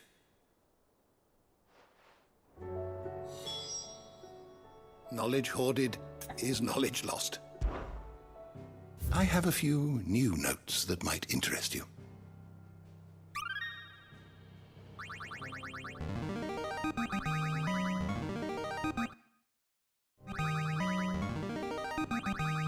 I have quite the find for you today. You wish to study the tomes?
run like the wind.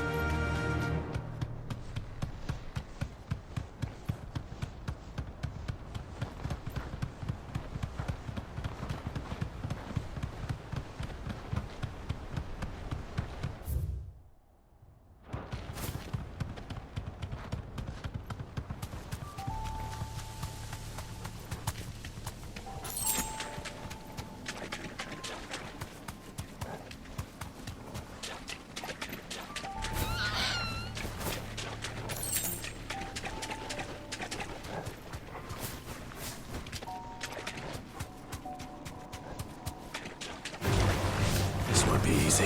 Seems this place has been flooded twice over. Purple flowers blooming next to a waterfall. Shouldn't be too hard to find.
They are.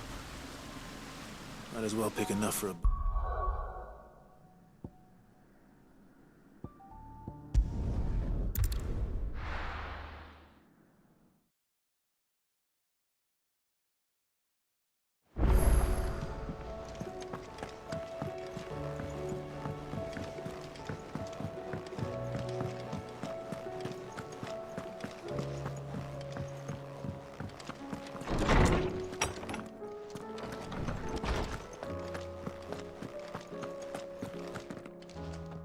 Oarsman, I found the flowers you were looking for.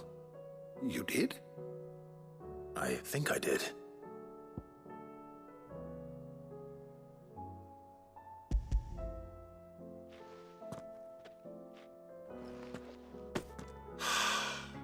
You did indeed. My dear boy, thank you. You wanted to make Dion a gift of one, did you not? Shall I invite him to join us? Oh, I don't... It's no trouble.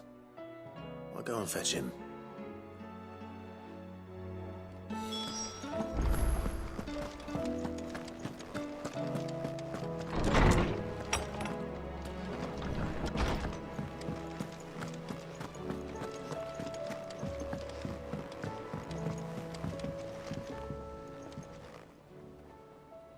Your Highness, would you do me the honor of accompanying me? No. It is time, then. No. Only to the shelves. Our lawsman has something he'd like to give you. Master Harpocrates. No. I dare not show my face before him. Not after everything I have done. I have taken countless innocent lives. And ruined countless more. all because I was weak. I have sworn to atone for my crimes or die in the attempt. But were I to meet with him again, and see in his eyes what I have become, I fear that my resolve might falter. Then that is all the more reason to do it. Test your resolve.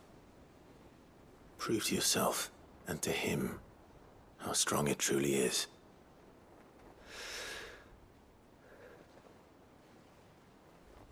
You are right. I must, at the very least, offer him my gratitude. Very well, then. Take me to him. Follow me.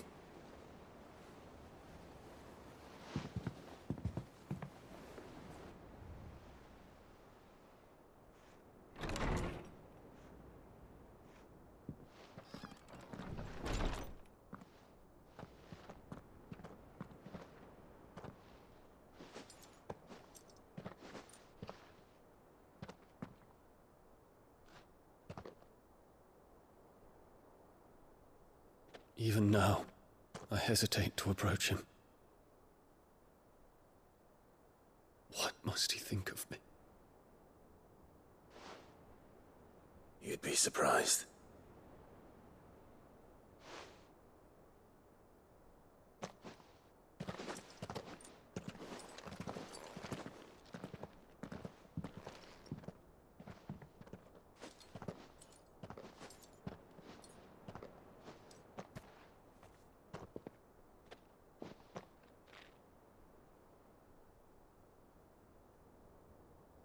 Master Harpocrates, pray, accept my apologies for leaving your tutelage before my studies were complete. Your lessons opened my mind to a world quite unlike the one I had imagined from within the gilded confines of the palace. And I shall be forever grateful for the efforts you made to enlighten me. Lift up your head, Your Highness.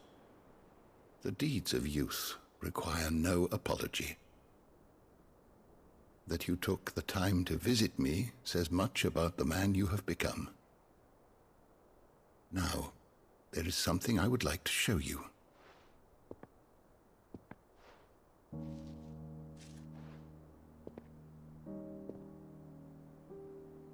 Is that a wyvern tail?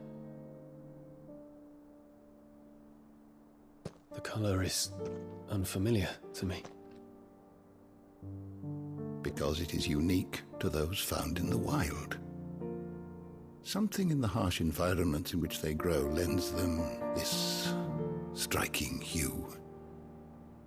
Their roots are indistinguishable from those of their hothouse cousins, but once they bloom, the difference is immediately apparent. In this flower, I see you, Your Highness. Its roots were the roots of a wyvern tail, with all that implies.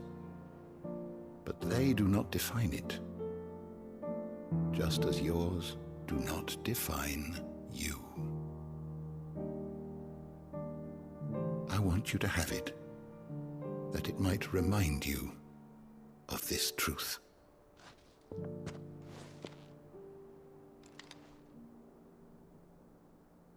Master Harpocrates, I would ask of you a service. Keep your gift until I have fulfilled my duty to the realm, for only then shall I be deserving of it.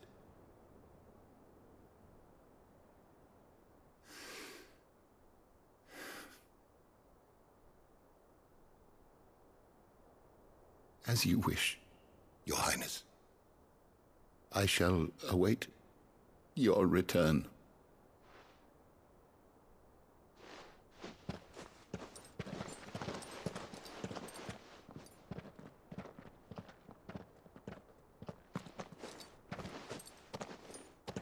Our roots do not define us. No wonder my stepmother didn't like him. For reuniting me with memories I had thought long lost.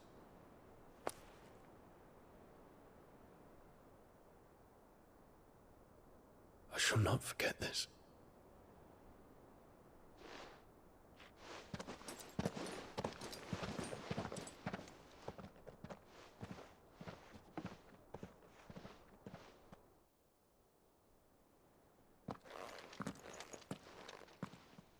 Thank you, Clive. Were it not for you, I fear I might never have found the right moment to speak with him. Not to mention the wyvern tales. I shall plant their seeds, that I might not disappoint His Highness upon his return.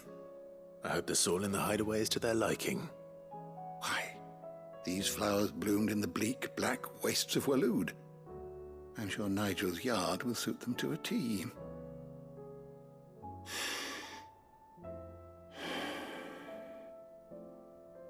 When it comes to expressing one's gratitude, I find that words are seldom sufficient. Here. What's this? A stolas quill. Or more precisely, my stolas quill.